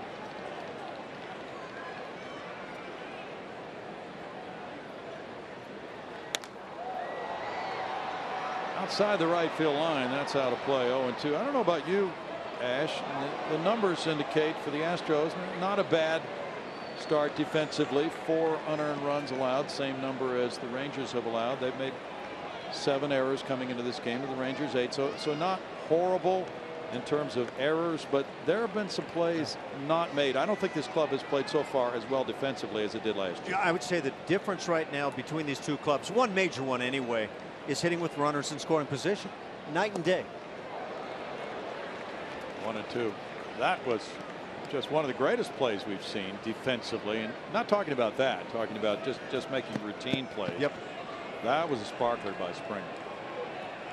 I see somebody on Twitter chiming in about the balk that we were calling the unusual play. And they're saying that, well, it was an unusual and not a normal delivery. Well, there are plenty of pitchers through the years who have been in the wind-up position who have suddenly sped up to throw to home plate and gotten the out. Yes. Not the normal delivery. So it was. I'd love for Major League Baseball to step out and say why it was called a balk. I think ultimately it was because of coming off the rubber. There's a hit to left center, backhanded by Gomez. And Beltre is on. We go back to Springer's play. So George Springer, he can go get it with the best of them. He can play center field, and he made a great play in center field in this ballpark, by the way. But this is the big one.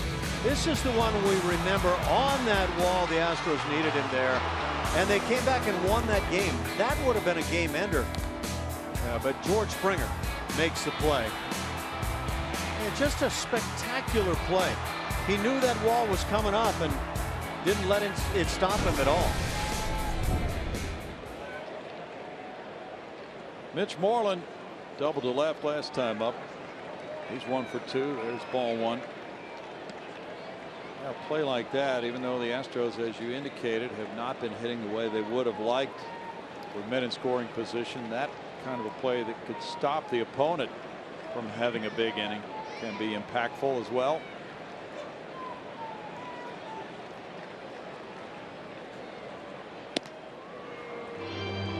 Two 2-0 to Moreland.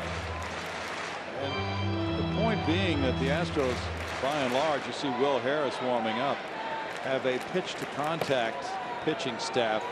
That means supporting them with good defensive work is really one of the ultimate goals for this team to be successful. And for a strike. 2-1. It just gives pitchers that reinforcement that when they do throw strikes and the ball is hit, those plays will be made. Now that was exceptional, though. No pitcher would expect to play like that. Well, if you watch George Springer night in, night out playing defense when he's healthy, you almost grow to expect that play. He's had some jams, hasn't he? Honestly, 2 years ago when he first showed up on the scene, it was just game after game, one after another spectacular play.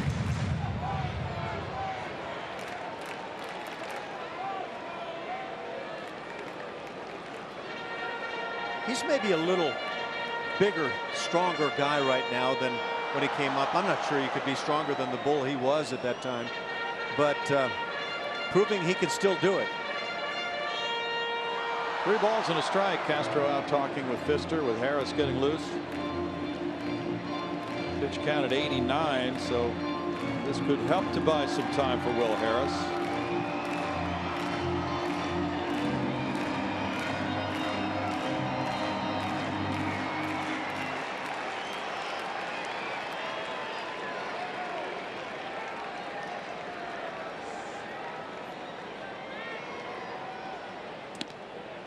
Close one, ball 4. 2 men on, 1 out now for Desmond. Walk number 2 for Pfister.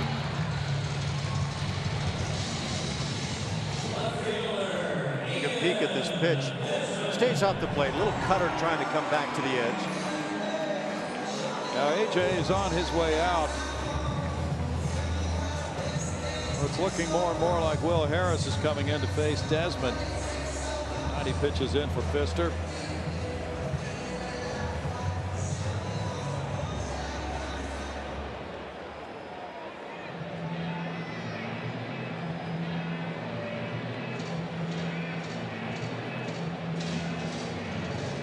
Starting to feel like at the moment we're getting a little more in your face on the club, and it should be that way. It's about winning.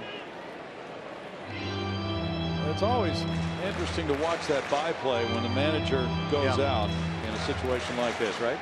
Absolutely. And you know, we said it earlier in the ball game. No doubt AJ's frustrated, but it spreads around to the entire club. Desmond has walked and scored. He's grounded out, and he takes strike 1. Odor is on deck, and sometimes the conversation is, get me 1 more out, or maybe 2 if it's a grounder right at somebody. And for a strike, 0-2. That could be kind of a little help to a pitcher who realizes that he might be taken out of the game, but he's being given this chance to stay in, a little chance to refocus and realize, hey, I only need to make a few more pitches here. That's dead on. Exactly. Punch to right field toward the corner. Springer with a long run. Springer with the catch. And he gets it back in on another fine play by Springer. He ranged far to his right, went into a dive to rob fielder. He comes to his left to grab Desmond's fly ball. The only ball that I recall seeing Springer miss in the outfield might have been last year on a ball to his left. And I think for most right-handers with that glove on your left side, the play to your left is a bit tougher than on the backhand side. Spun and fired it back in. Beltre was holding at second. Now Odor, who ripped the 2-run homer in the second, he grounded back to the mound in the 4th. A.J. Hinch showing faith in Pfister, leaves him in to face the guy who took him deep earlier in the game. And misses ball 1. Yeah, I've got to hand it to Doug Pfister. The velocity has not been any improved tonight. Fell behind somewhat early and then just keeps battling. He is stuck in there. Now 2-0 to Odor, who doesn't walk much. He has 3 bases on balls. Pfister threw 86 pitches in his first start. That was a 5-inning start in Milwaukee. He won that one.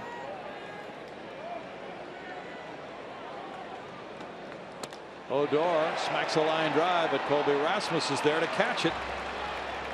Excellent work. It started with Springer's jam in right center. Then Pfister survived a walk, a single. Got the next two. Wouldn't have happened without this fine play. Keeping the score 2-1 Texas through 6.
Make sure to check out the Root Sports SW Twitter page to vote in the poll. Here's our question for the night.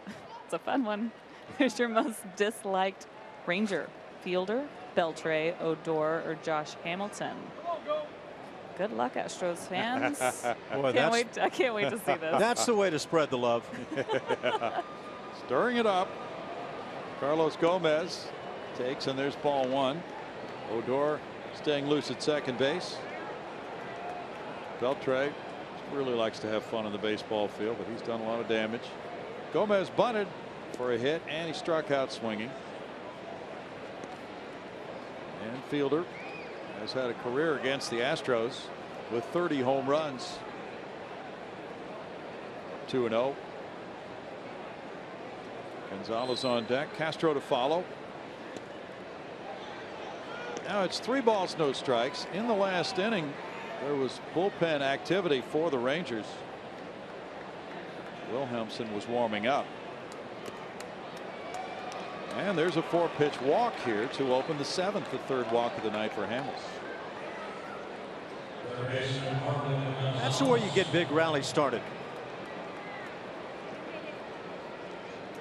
And now again there is bullpen action. Sam Dyson has joined Tom Wilhelmsen.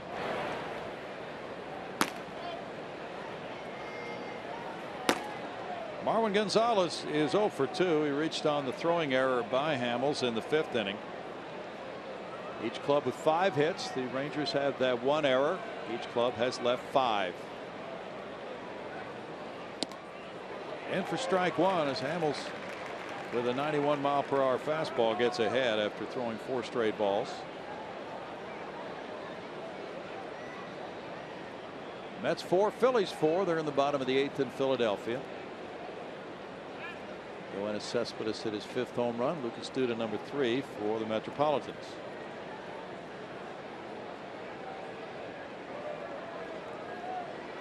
Rangers have their 8, 9, and 1 hitters due up in the bottom of the 7th.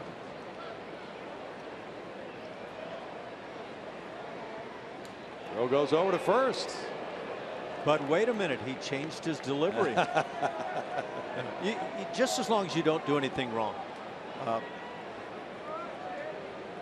And by the way, once you start a wind up to the plate, you cannot step off. So you can speed up, but you apparently can't come off the rubber, as was done on that play the other night. And we're still looking for that one, but that's what's been described as the reason for that balk call.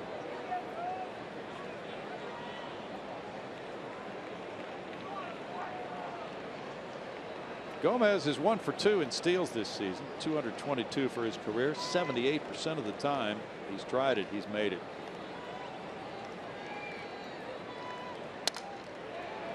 Broken bat.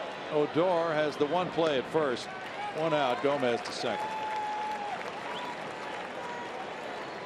Whole family came in the kitchen on that one. Yeah, the kitchen was on fire. Jason Castro is 0 for 2. 2 groundouts tonight.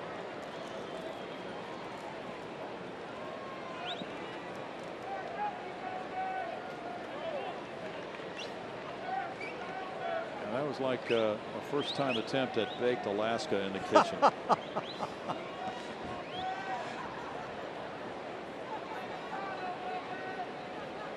Jose Altuve on deck. To heck with recipes.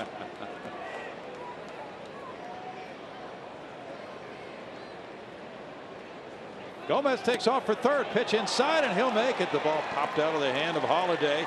A steal of third by Gomez. And that's the time to do it with 1 out in the inning. Sure is nice when it works.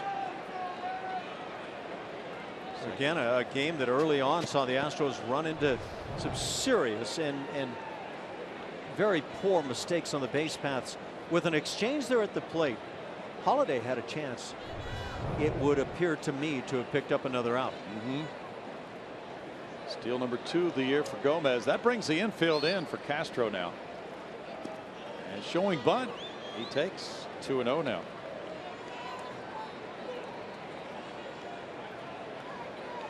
When we talk about squeeze plays, somebody might come up with a comment, well, you don't want to do that with the infield in. Why not? It works with the infield in. Yeah, assuming the pitcher does not get word of any squeeze, you run it right, he can't. He delivers the pitch, runners on the move from third base. You have to be really fortunate to get him. Inside to Castro, now 3-0, and Hamels, who walked Gomez on 4 pitches, has thrown 3 more straight balls to Castro. And if you've got that poor of a jump from third base coming, that a ground ball to the infield finds you caught at the plate, then you probably haven't done your wind sprints lately for the last few decades. True. 3-0 pitch is good for a strike. There's a big one coming to Castro now. Has driven in 1 run this year.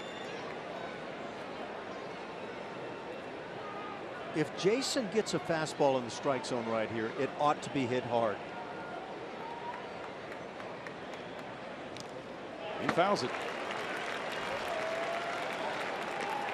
3-2. Hamels over 100 pitches for the night.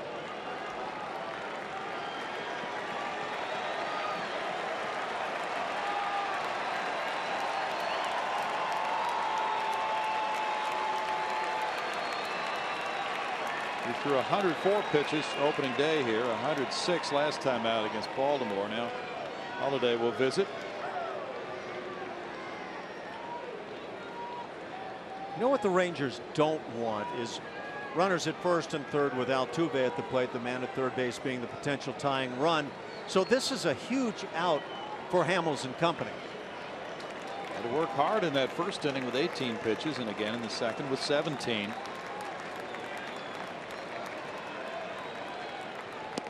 He gets a strikeout. 2 outs. Conversely, that was a huge at bat for the Astros. And now, of course, the infielders drop back. 2 outs in the inning. 7 punch outs for Hamels, and Altuve has been on all 3 times, hit by a pitch, singled and was thrown out trying to stretch it to a double. Then he walked.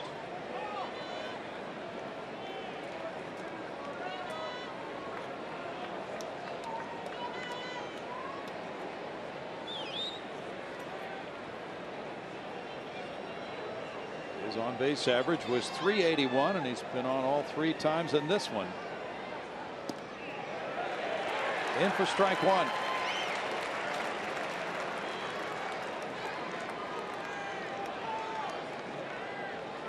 Boston leads 7-3 in the top of the 9th. Tampa Bay at Fenway. Chris Archer was roughed up for 6 earned runs and 4 1/3 by the Red Sox.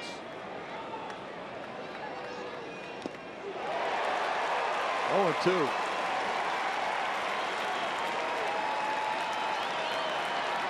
There's a guy that believes in himself right there, and I think he was in disbelief that all he could do was foul tip that last pitch. 3 for 10 with men in scoring position. These Rangers fans are up, cheering for Hamels.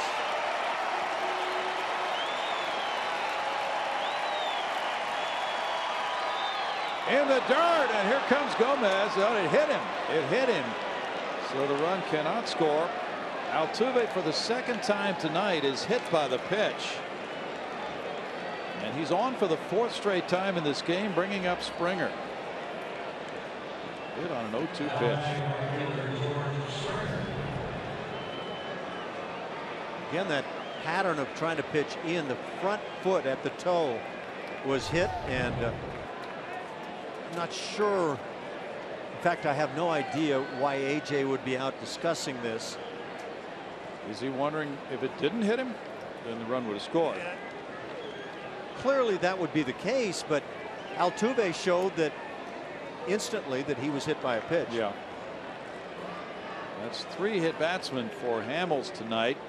They meet at the mound, and Jeff Bannister's going to make a move to the bullpen with runners at 1st and 3rd and 2 outs. That's it for Hamels. Looks like Sam Dyson will be headed this way. Ranger fans very appreciative as the veteran left-hander leaves with a 2-1 lead, and it's yet to be decided here whether he is in line for a win or a loss. We'll find out when we return in just a moment.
Of Houston Astros, LLC, and may not be reproduced or retransmitted in any form, and the accounts and descriptions of this game may not be disseminated without the express written consent of Houston Astros, LLC. Good ball game, 2-1. The Rangers lead the Astros. We're in the 7th inning with 2 outs and runners at 1st and 3rd for Houston. Sam Dyson's in the game. He has 5 holds this season. That's tied for the lead in the American League. He's worked 4 2/3 scoreless innings in the last 5 games, including 1 hitless inning here last night and getting a hold in Texas 7-5 win. He faces George Springer, who's 0 for 2 and was hit by a pitch. And he can bring the noise at about 96 miles an hour. Altuve takes off. There's no play on him. And there's ball 1. The stolen base number 7 of the year for the American League leader, Altuve.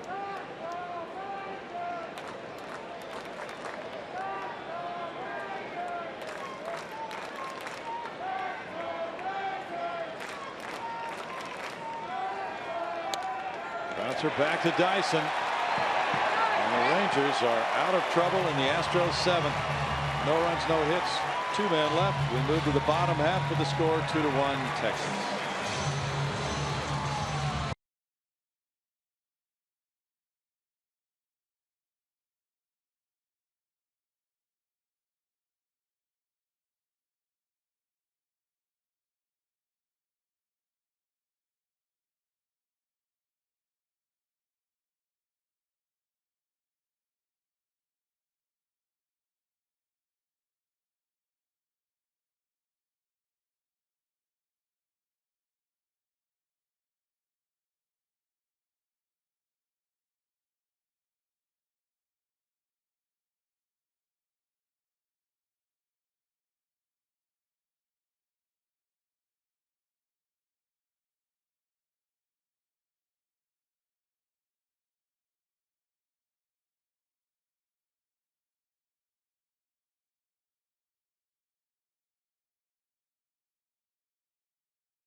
This pitching performance is powered by Kubota, showing you the night for Doug Fister. Ash.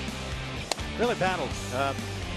Radar gun wouldn't have been impressed tonight, but to get those 6 innings when the team really needed some help, shorten the bullpen, a couple of runs against him, coming on the home run, but just 1 walk, and that's kind of what Doug Fister would do when you look at his career. Had some ground balls. When it's all said and done, he's got his team in a position where they can win it if they can get the bats going.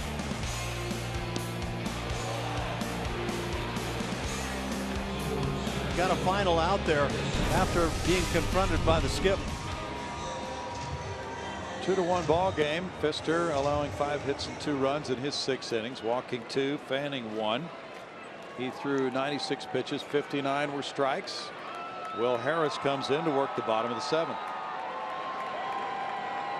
Just continues to pitch well. Great season last year. Right-hand hitters would tell you that he's pure filth.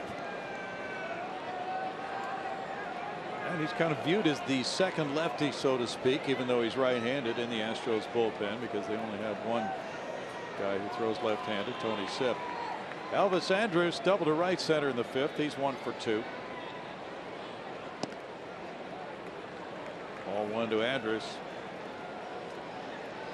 Last time out for Will Harris was Saturday against Detroit. He worked a scoreless 8th inning.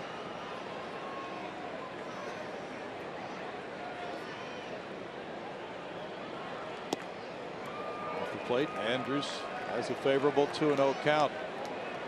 Harris was charged with a run in his first outing of the year at Yankee Stadium April 7th. Since then, he's been to the mound 4 times and he's pitched 5 shutout innings.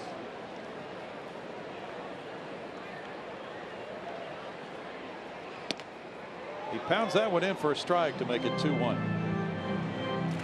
Gomez is shading toward right center for Andrus, who often hits the ball there.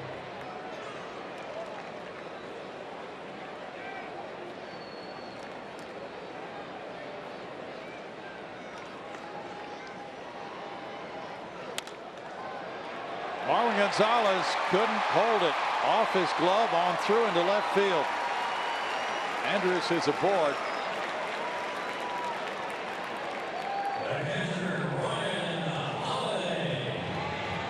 Marlon was drawn in and then wound up after moving to his left with that in-between hop.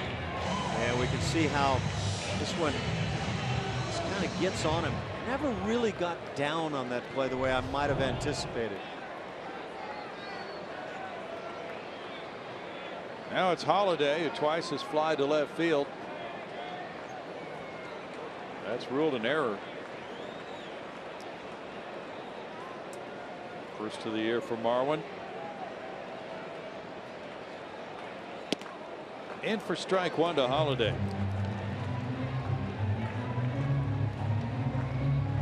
In Harris's career, he's pitched 11 times against Texas with a 1-1 record, 1 save, and a 2.13 ERA for 12 2/3 innings.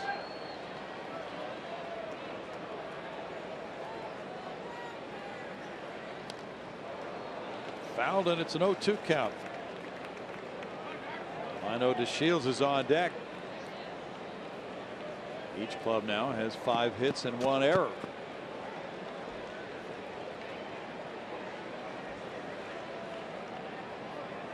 The Astros have lost 8 games in a row in this ballpark. Down through the years, the Rangers have won 43 and lost 22 against the Astros in Arlington.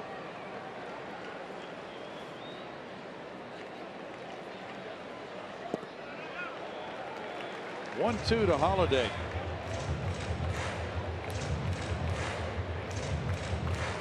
$25,821 the paid attendance.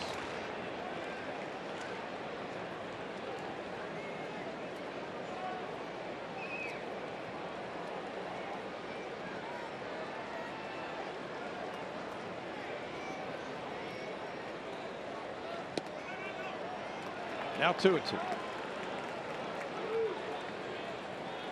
Will Harris was born in Houston, went to LSU.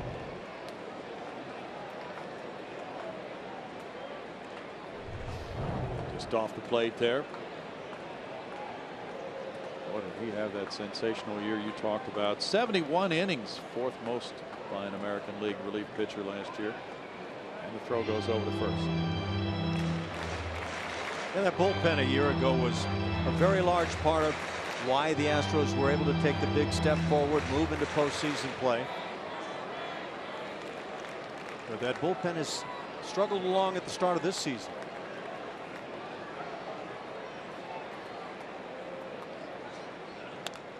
Foul back. Still 2-2.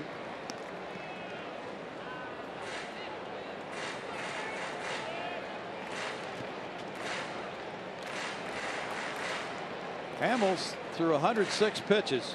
He's in line for his third win of the year. The Astros will have Correa, White, and Rasmus due up in the 8th.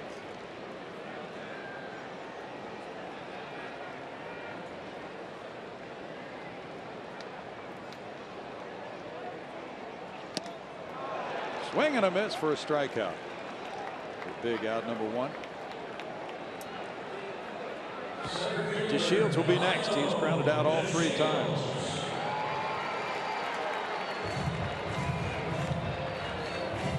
Here it is, Ash. That rule we've been looking for. Yeah, the balk. A balk by a pitcher. It's rule 805G.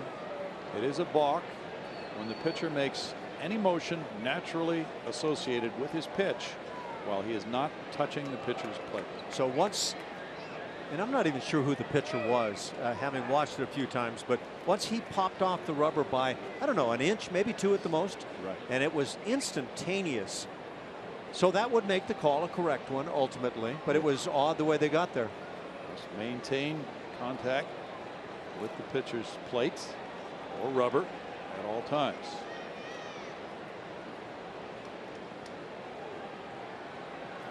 If you're delivering a pitch. I like your research department, by the way. It's very old-fashioned. It's ball 1 to DeShields. I didn't even see you get on the computer there. You just pulled out was that like a book you were looking at? Yes, the old-fashioned rule book. I have never, I can't tell you the last time I saw anybody get in a book like that and come up with anything. Of course, this is the 2014 rule book, and the brand new rule book has the numbers changed on all the rules. So that's probably not the number of the rule anymore. Thanks for your outdated information. 1 ball, 1 strike. Got a chance to read Doug Harvey's autobiography. He passed away, one of the great umpires in the Hall of Fame. They Called Me God is the name of it. That was his nickname. And he used to study the rule book every night for hours. In for a strike, 1 and 2. And he did not go to any formal umpire school. He just taught himself. Well, if that's what you consider interesting reading before bedtime, you should be an umpire. Yeah, exactly.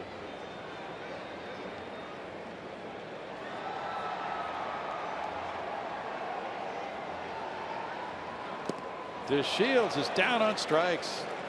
They're spinning up that curveball for strikeout number 2 in a row. And now the lefty hitting Mazzara due up, and it looks like A.J. Hinch is striding purposefully to make a change. Well, that's getting the job done right there, but you said the second lefty in the bullpen, maybe not all the way right now. Yeah, not to this lefty hitter anyway. And Tony Sips coming in. Mazzara and Fielder back-to-back left-handed batters due up. So it'll be Sip coming up, and it'll be 2-1 Texas when we come back with 1 man on and 2 outs in the home 7th.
and Rangers out in front, and we have a winner in our Chevy Stroh poll. We asked a fun one of the Astros fans tonight, talking about which Ranger do you dislike the most. Ruben Odor wins, 43% involved in some of those dust-ups last year between these two teams, guys. That's not too surprising, is it? No. Tony Sips in the game. Omar Mazzara, the batter. Mazzara is 0 for 3. Runner at first, 2 outs. Andrus is the base runner. The shift is on. Sip delivers, and it's strike 1 for Tony. Tony came in against the Detroit Tigers in the Astros 5-4 win over the weekend to retire Jared Saltalamacchia. That was in a key spot in the 6th inning in relief of Mike Fiers on Sunday. He turned around the switch hitting Saltalamacchia, who had homered batting left-handed 2 days in a row, and struck him out. So those are the numbers for the season for Tony.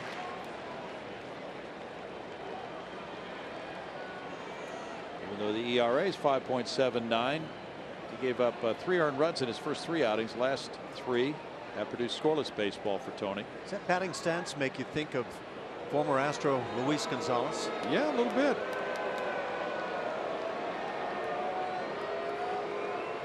Stance.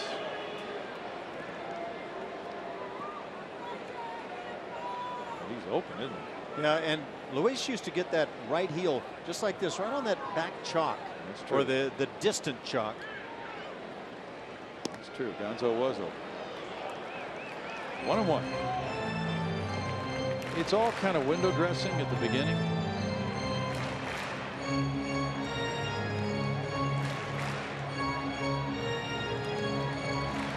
Guys who go through different stances, some guys anyway, through their career. And I'm not sure what Gonz was when he first got there. I think he was even straight up and down for a while, but I faced him in batting practice enough to recognize that stance. And then he closes up with a swing, 1-2.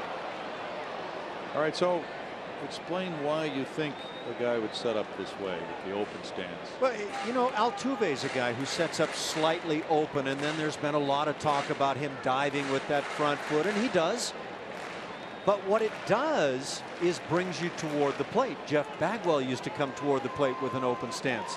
Guys that are closed kind of have to open a little bit as they stride toward the pitcher. So I think this is just the endeavor to keep everything closed up as you make that stride and get ready to swing. And it's a style that was almost never used 30 years ago plus. Used to see guys either straight up or closed. Now you see a lot more of this open stance. 2-2. I think there's a lot of merit to it in terms of just being able to see with both eyes toward the pitch. Yeah, that was the other part I was going to ask you about, because that is critical for a hitter to be able to use that back eye to help out a little bit. So he's going to get as long a look at Sip as he can with both eyes before he closes.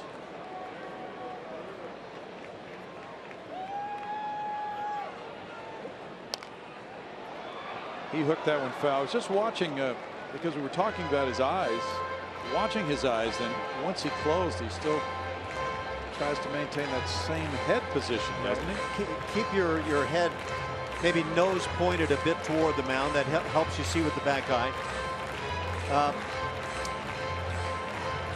But I know there are times as a hitter when you take that stride, you start opening your front side too much.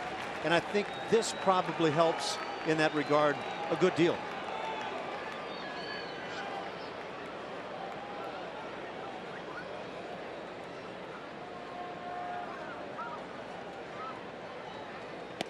In tight on him.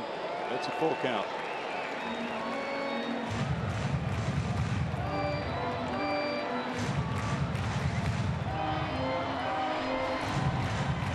Breaking ball just never got back where it was intended. Mazzara had started to engage and was able to pull off. Andrus will take off on this 3-2 pitch with 2 outs. Got him on strikes. No runs, no hits, an error, a man left after 7, 2-1 Texas.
Rangers lead it 2-1 over the Astros. Houston Astros 28 game plans are on sale right now. Choose from either our series or weekend plans for the 2016 season. For more information, visit astros.com or you can call 1-877-9-ASTROS.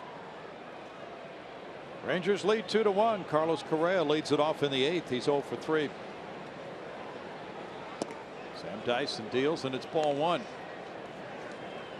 Dyson came in to retire George Springer on a comebacker with 2 men on to end the Astros threat in the 7th inning.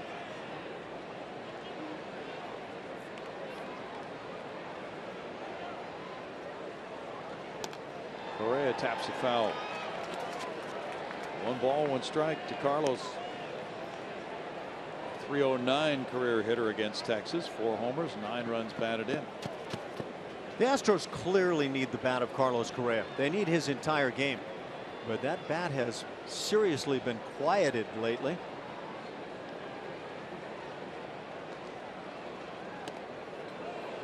That's upstairs. 2 balls and a strike. And the Rangers lead after 7 innings. Their record is 8-1. Dyson a big part of that. The closer is Sean Tollison. Fouled, and it's 2-2. Both Dyson and Tollison worked last night in Texas' 7-5 win. The Rangers had a couple of days off. They were rained out Sunday, and then Monday had a scheduled day off.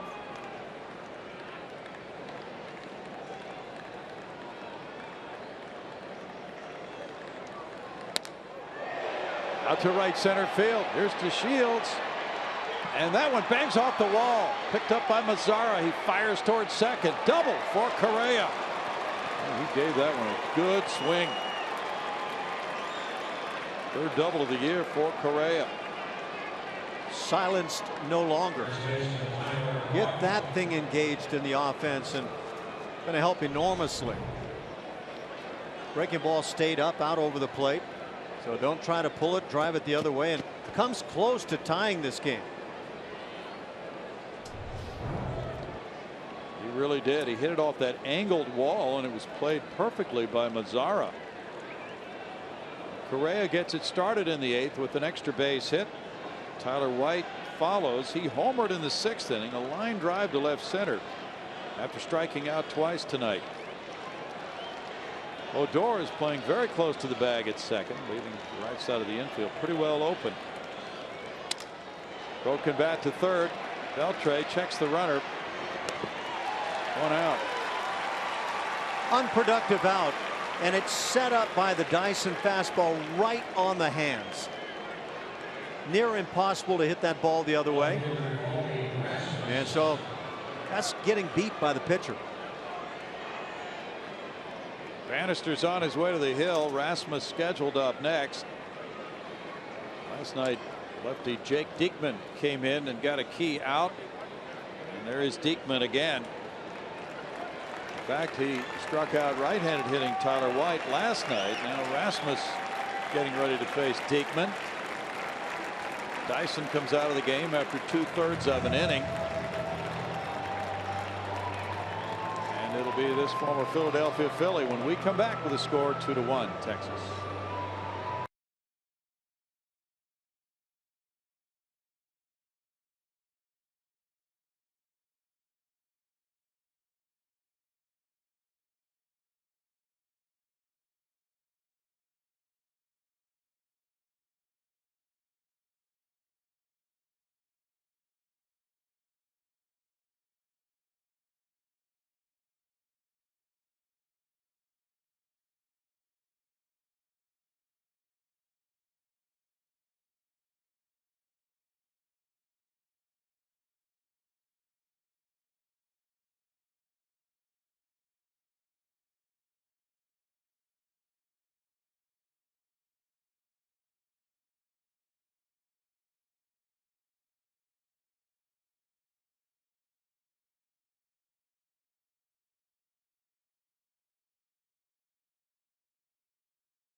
Astros baseball on Root Sports is brought to you by Southwest Airlines. Transparency, low fares, nothing to hide. By Brake Check. Every fourth oil change is free, even on synthetic. And by Jack in the Box. Taste the new Jumbo-licious Jumbo Meal before it's gone, only at Jack in the Box. The hard thrower, Jake Diekman, comes in. It's a 2-1 lead for the Rangers. The Astros have Carlos Correa at second in the 8th inning, 1 out. He's allowed 1 run in 10 career games against the Astros. Big strikeout numbers. Facing Colby Rasmus, who's 1 for 2 with a walk. Long and lanky, and with that velocity that averages over 96 miles an hour. I actually kind of equate this guy a little bit to the White Sox Chris Sale. That long delivery that winds up crossfiring a little bit. And Rasmus is 2 for 5 against him.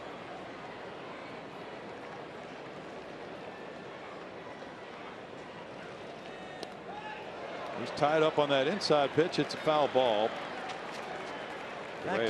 In this case, Brownie, it's a pretty sizable crossfire for Diekman. So it just kind of infringes on the territory of the left-hand hitter. It really does. Makes it very uncomfortable. Diekman is 29. He's from Wymore, Nebraska. He's in a high school class of 28. No baseball team at the school. 30th round pick by the Phillies in 07. He was traded along with Cole Hamels for prospects in that package last July.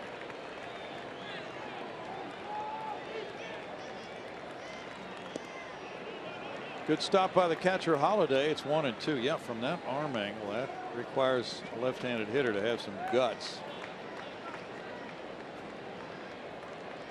See a guy that long, and then the crossfire, and then that kind of velocity.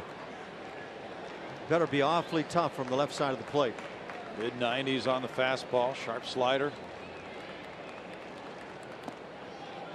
But Colby has worked the count to 2-2. It speaks well that Colby is 2 for 5 against Diekman. Really does. I said it earlier in the ballgame. That front side of Colby's stays in very well, especially for a guy that hits with power.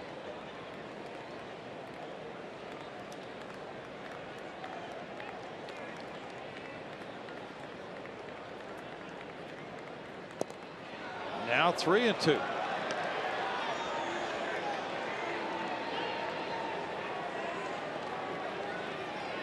Evan Gattis is on deck.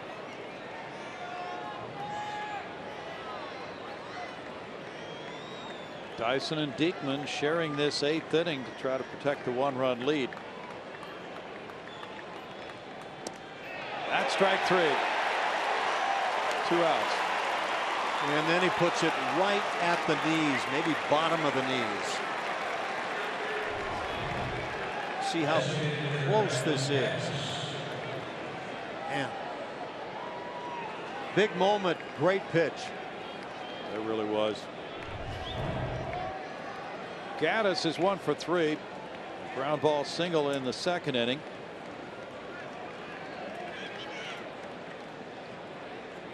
Astros really put base runners on in those first 2 innings. They had a total of 5 base runners, and yet Cole Hamels buckled down and did not allow a run.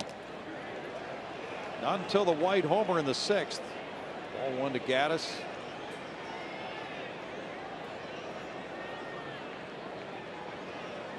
Correa had the leadoff double off the wall in right. He's still there 2 outs later. Off the plate. 2-0 with Gomez on deck.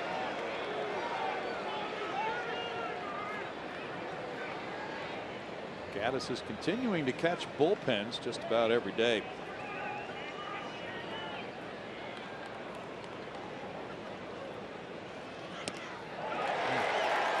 Two-1. 96. So you get a little taste of what he can bring.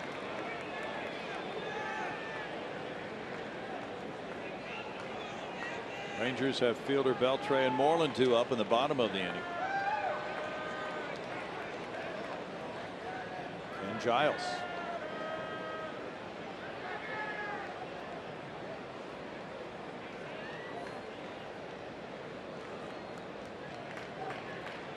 So Diekman and Giles, the former Philly teammates, will be squaring off here in the 8th. Foul back. 2-2.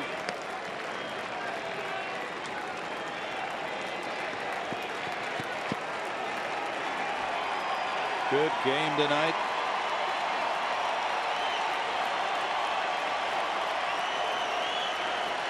It's been a struggle offensively for the Astros.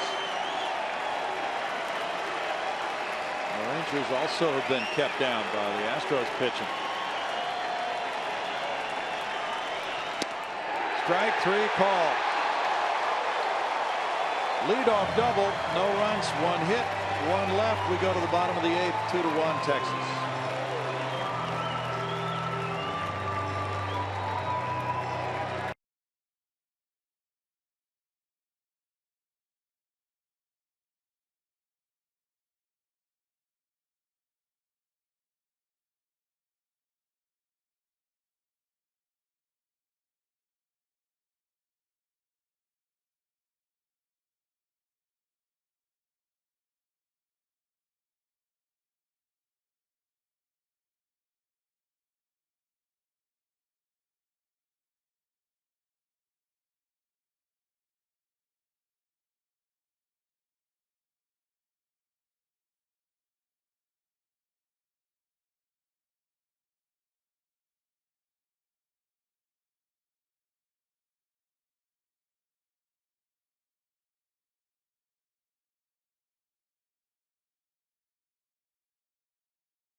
Lead the Astros by 1, 2-1. The score, and Kim Giles is on the mound for the Houston Astros with Prince Fielder coming up to the plate. Struggled in his first few outings as a Houston Astro, but in his last two, much better. Lots of confidence on the mound with these two under his belt. 2 innings pitched, 2 hits, 3 strikeouts, no walks.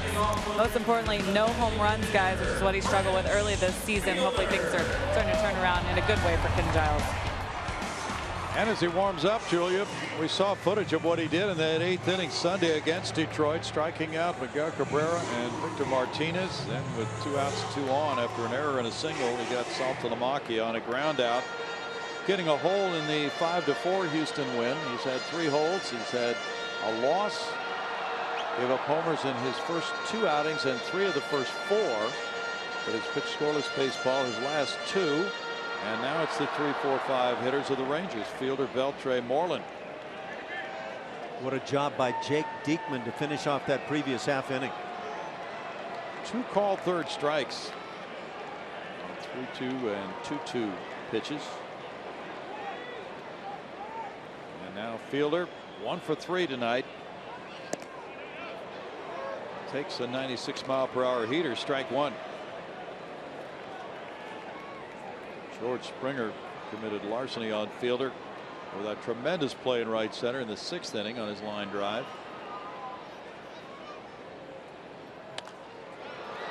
Fouled away. No balls, 2 strikes.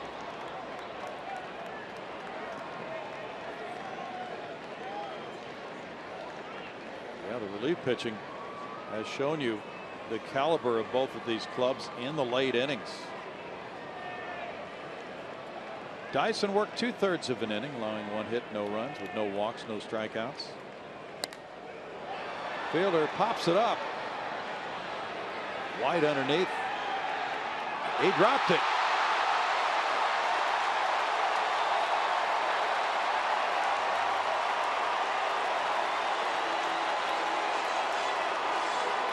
And that's too bad, obviously, a number of reasons for the club, but I hate to see the confidence of this young man shaken by missing a pop fly like that.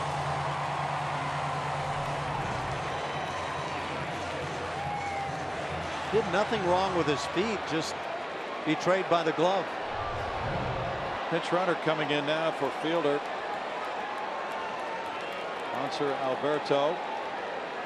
Backup infielder. It's Adrian Beltre. He's 1 for 3. That's the 3rd error for White. One of those came when his glove broke on a throw to first base.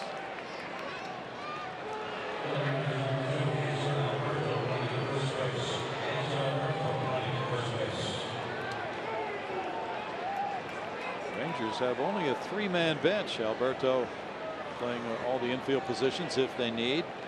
And Ryan Rua can play the infield and the outfield. And the other catcher, Brett Nicholas. They're 3 bench players tonight. In for a strike.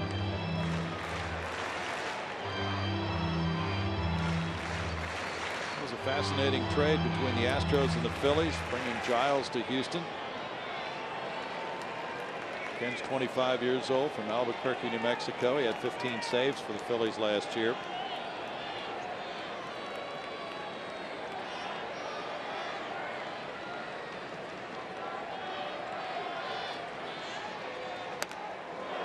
Foul back. He's going right after these sluggers on the Rangers. Fielder and Beltre with high fastballs. It's 0-2.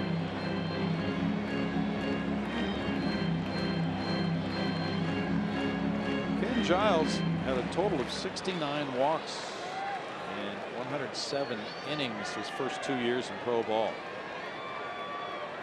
Really went to work on his delivery and refined his control.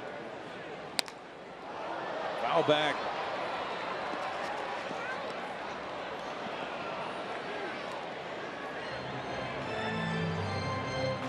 Slider really be a big breaking pitch.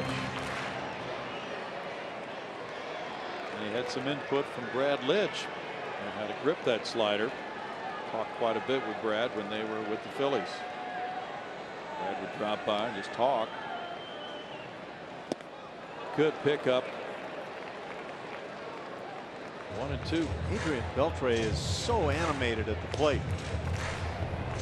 Watch him react on this pitch. I mean, he's into it. Trying to help Alberto decide whether to go or not on that pitch in the dirt. He threw up a stop sign. Looked like the electric glide on that one.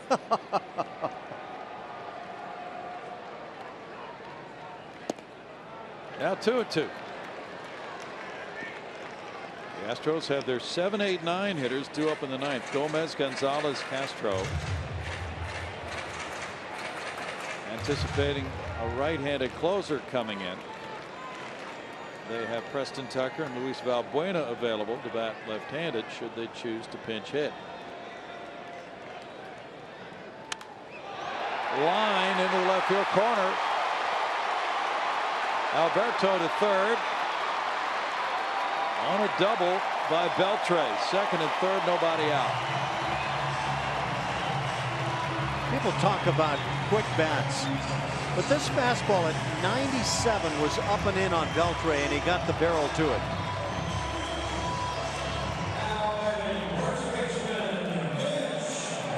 Mitch Moreland has a double and a walk in 3 trips tonight. The Rangers have a chance to add to this 1-run lead. Where this pitch is, just shortens his hands, cuts it off, and gets barrel to it. One whale of a player, Brownie. Yes. On his way to Cooperstown. Infield in now for Moreland. Desmond's on deck. Key situation here for Giles. He really could use a strikeout. He gets strike one. Going with an 87-mile-per-hour offering. A little bit of that Brad Lidge slider.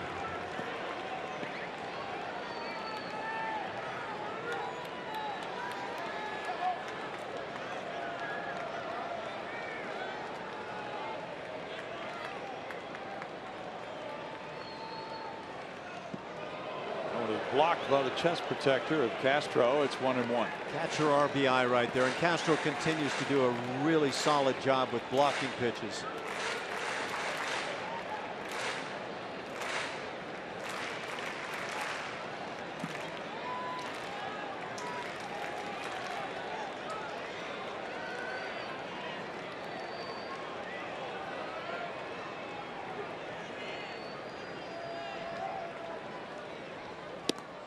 Oh, that pitch was very close. It's 2-1.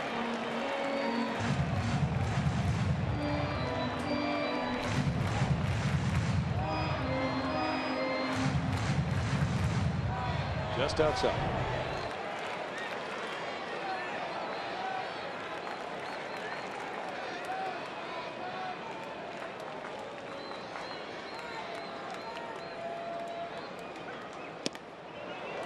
Strike. 2-2 now. Moreland looking back. Marvin Hudson. You know, they talk about framing by catchers, all that stuff.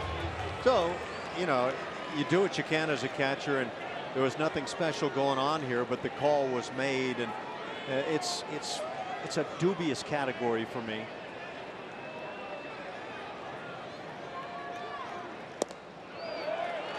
Full count.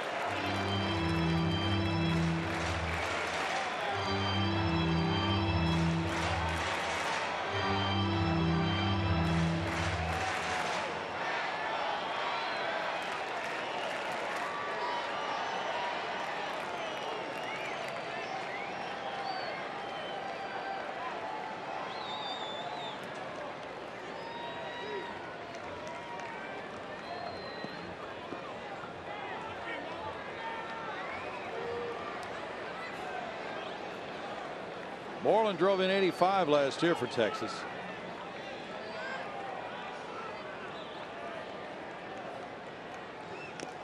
Fouls it. Up to 97 on that Giles fastball. Nothing wrong with the stuff at all.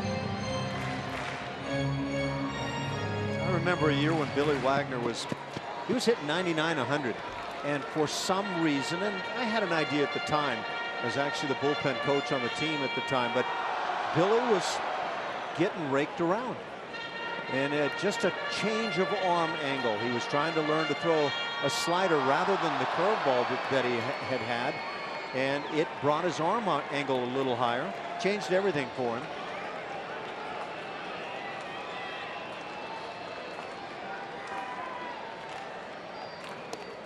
Ball 4 loads the bases with nobody out. So then what happened with Billy? Well, I'll just tell you the truthful answer.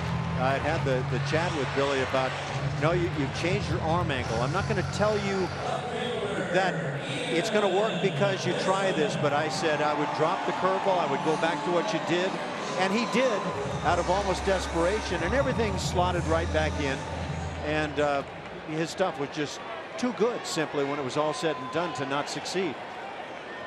Ian Desmond has the bases loaded, nobody out with the infield in. He is 0 for 2 with a walk tonight. Strike on the slider. Odor's on deck. The Rangers as a team are 3 for 8 with the bases loaded this year.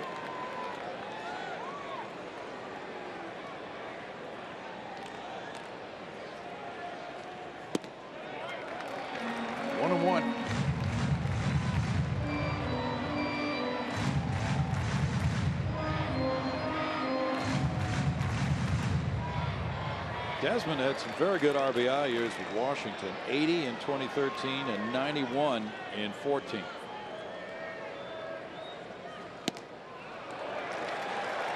Two balls and a strike.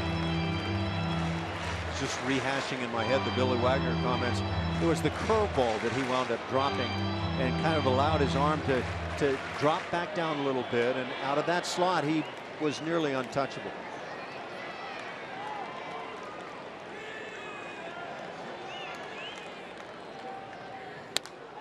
In the air, Springer over toward the right field line, coming in a little bit. Alberto tagging at third. Here's Springer with the catch and the throw, and the runners hold. One out. That's bringing some gas. George holds back a lot of times in my assessment on some of his throws, but didn't hold back here, and he's got a terrific throwing arm.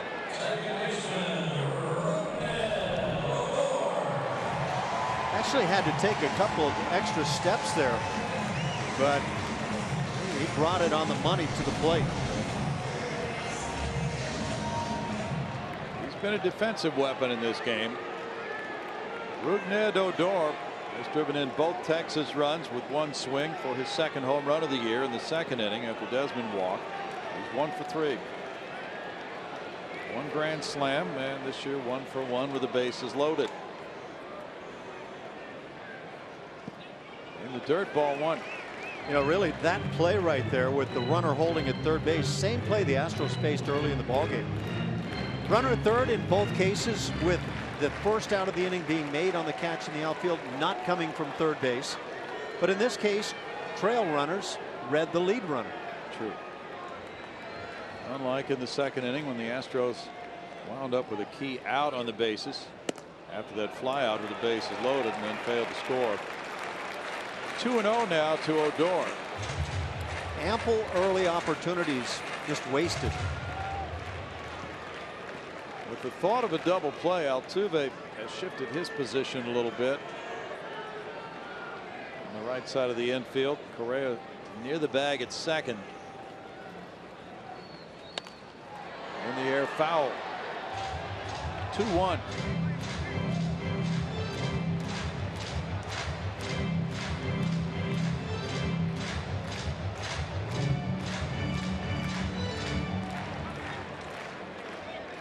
Elvis Andrus on deck.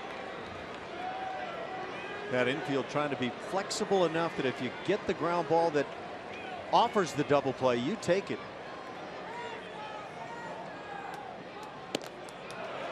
Three balls and a strike.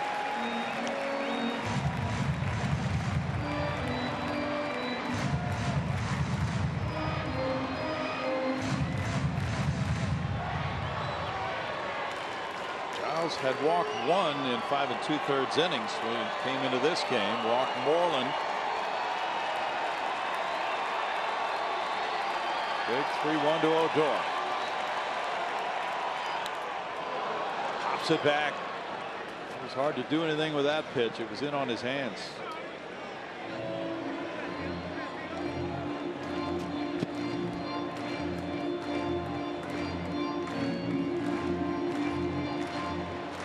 Stories long ago that Ted Williams was the guy that could smell the ball coming off the barrel of the bat.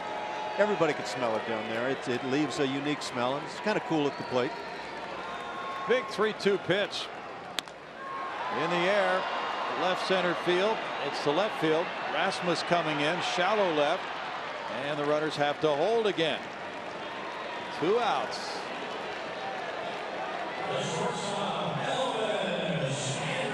Elvis Andrus would be the batter. Now the Astros with the golden opportunity to get out of a would-be big frame for Texas. Andrus doubled in the 5th. He's 1 for 3. Reached on an error. Dallas Keuchel will start tomorrow night for the Astros.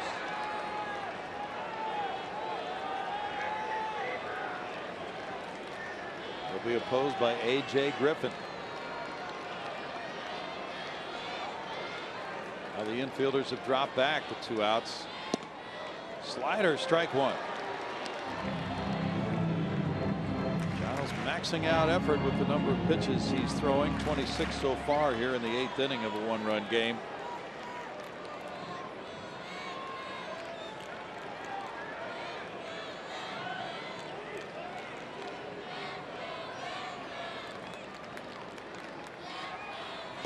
He swings at a slider, and it's 0-2, so that would indicate that he just did not see that pitch well at all.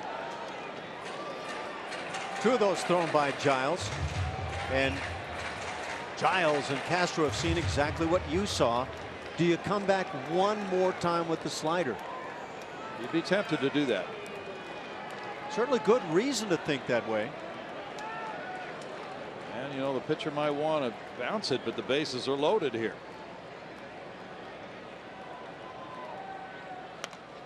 High pitch is fouled back. So that requires utmost confidence in his catcher to block it if he does bounce it. Jason Castro has earned that confidence.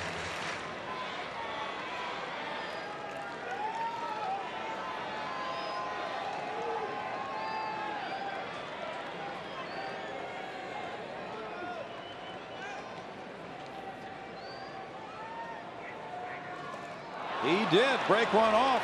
He threw it down and he struck him out. Tremendous job. Bases loaded, nobody out. He got Desmond, Odor, struck out Andrus. We go to the 9th inning, 2-1 Texas.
Lead over the Astros. It's time now to check in and see how the Astros are playing to win. Brought to you by Toyota Tundra. Ken Giles, look no further than this inning, as he had the bases loaded with nobody out, gets the shallow fly ball to right field. George Springer brings the strong throw to the plate. The runners have to hold, then another shallow fly ball. Obviously no chance to run here. Giles comes back 4 consecutive breaking balls, gets the big strikeout and out of the inning, and keeps it a 1-run game. Castro with a tremendous job of handling that low slider. We go to the 9th inning. Carlos Gomez set to lead it off. The closer is in. Sean Tollison for Texas. Tollison got the save in the 7-5 Texas win last night, his 4th of the year, issued his first walk of the season. That was to the leadoff man in the inning, Colby Rasmus, who stole a base and scored on a ground out. 35 saves last year. Gomez 1 for 2 with a walk. Takes ball 1. Tollison, 28 years old, is from Dallas, went to Baylor. The Dodgers drafted him in 2010 in the 30th round. He has really blossomed in a Ranger uniform. 1 ball, 1 strike to Gomez. Marwin Gonzalez is due up next. But we see Preston Tucker in the on-deck circle. It's a pinch hit.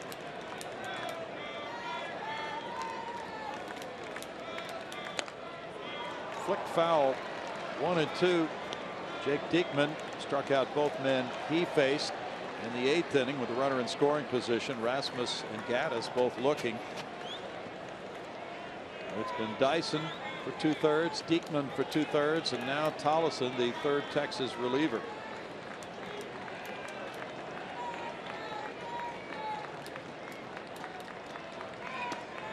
Breaking pitch off the plate. Gomez checked his swing. 2 and 2. I don't think the Rangers would have gotten a call go their way right there, but I'm surprised they didn't appeal. Exactly. It was surprising. How's it? Well, Gomez gets on.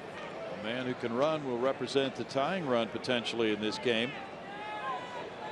Tucker will be next. Castro due up 3rd.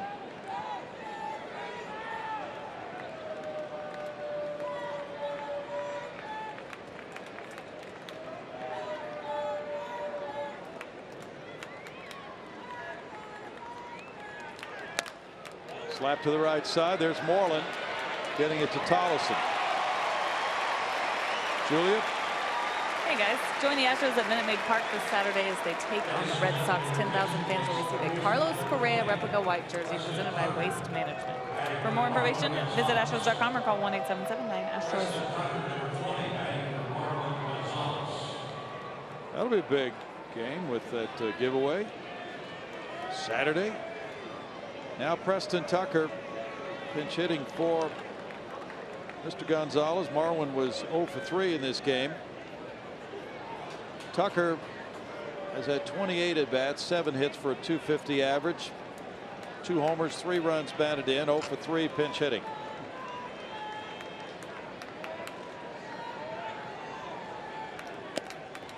He takes ball 1. Now, obviously, A.J. Hinch trying to take a couple of shots at the long ball here in the inning. He has Luis Valbuena on deck to pinch hit for Castro. Odor is in shallow right field now. 1-1. Tucker swings through the fastball at 92. Preston came in last night off the bench and went 0 for 2. Hit a deep fly to center and a line out to center. He said the line out was the hardest ball he's hit this year.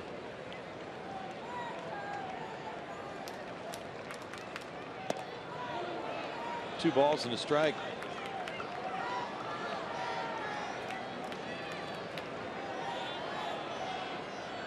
Tollison was a setup man in 2014 for the Rangers.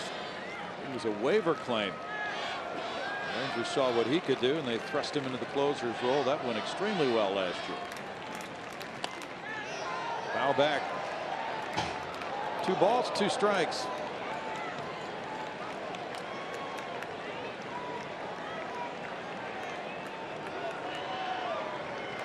Left-handed hitters are 6 for 11 against Tollison.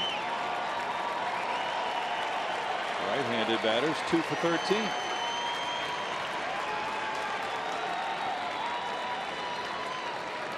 He's converted his last 3 save opportunities after getting a blown save against Seattle April 6th. In the air, and it's the shortstop, Andrews. 2 outs. And it's Valbuena pinch hitting for Castro.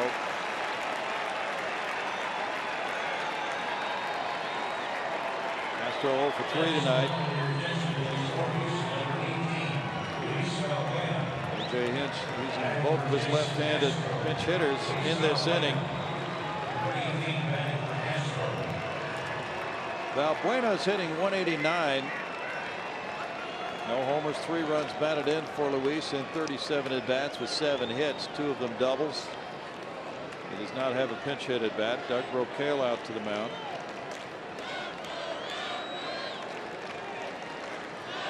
Valbuena came out of an 0 for 15 with an 8th inning single Sunday against Detroit. He went 1 for 8 in that series.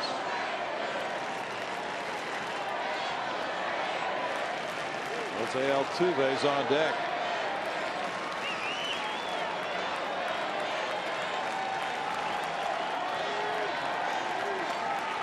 A noisy crowd right now in the 9th of a 1-run game. In for a strike. Maybe some of that conversation at the mound, not bringing a leadoff fastball, that guessed for pitch to Valbuena. Yeah.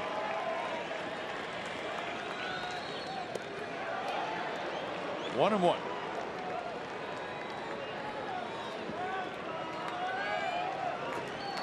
The Astros as a team were 4 for 16 pinch hitting when this game began.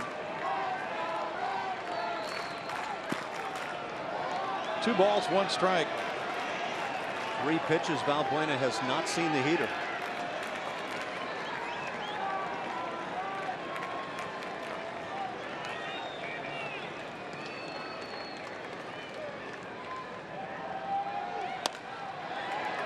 That's a hit through the left side. Valbuena just chopping one to the left of Beltre with the shift on. And the Astros stay alive down to their final out, getting Altuve to the plate.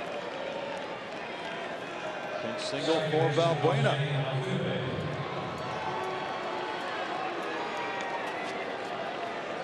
Altuve has been on all 4 times tonight. Just a ground ball to shortstop, but there's no shortstop. And now you got your team leader in home runs at the plate. Valbuena has been hit by a pitch. He's singled, he's walked, and again he was hit by a pitch. Now we get a pinch runner at first, Jake Marisnick running for Valbuena.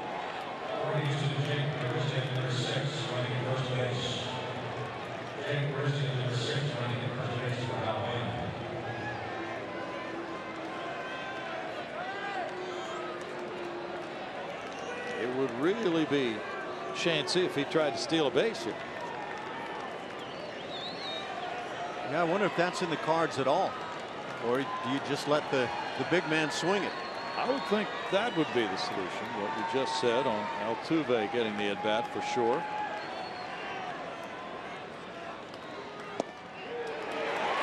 Strike 1.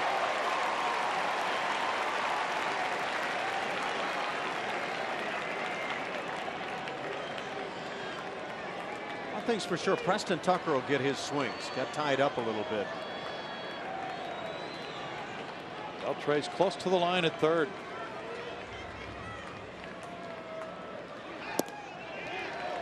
Pitch low and outside, 1-1. The outfielders are playing in Tarrant County right now. A lot of room in front of them, Ash. I can't comment the counties, but they are rather deep.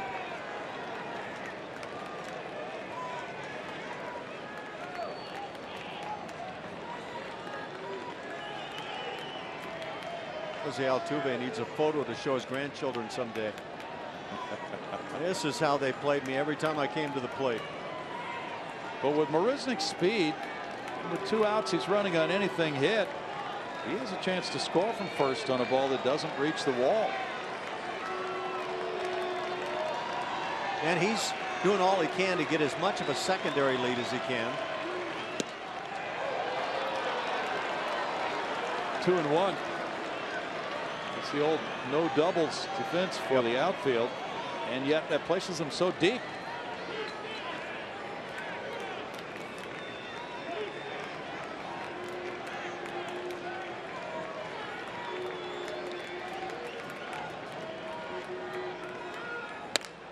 That's whacked on a line to right field, but Mazzara is there for the final out. The Rangers have won 9 straight from the Astros here at Globe Life Park. They take a tense one here, 2-1. With Cole Hamels going to 3-0. Tollefson getting the save. That's his 5th of the year. And it's a thriller. Texas holding off Houston 2-1 tonight.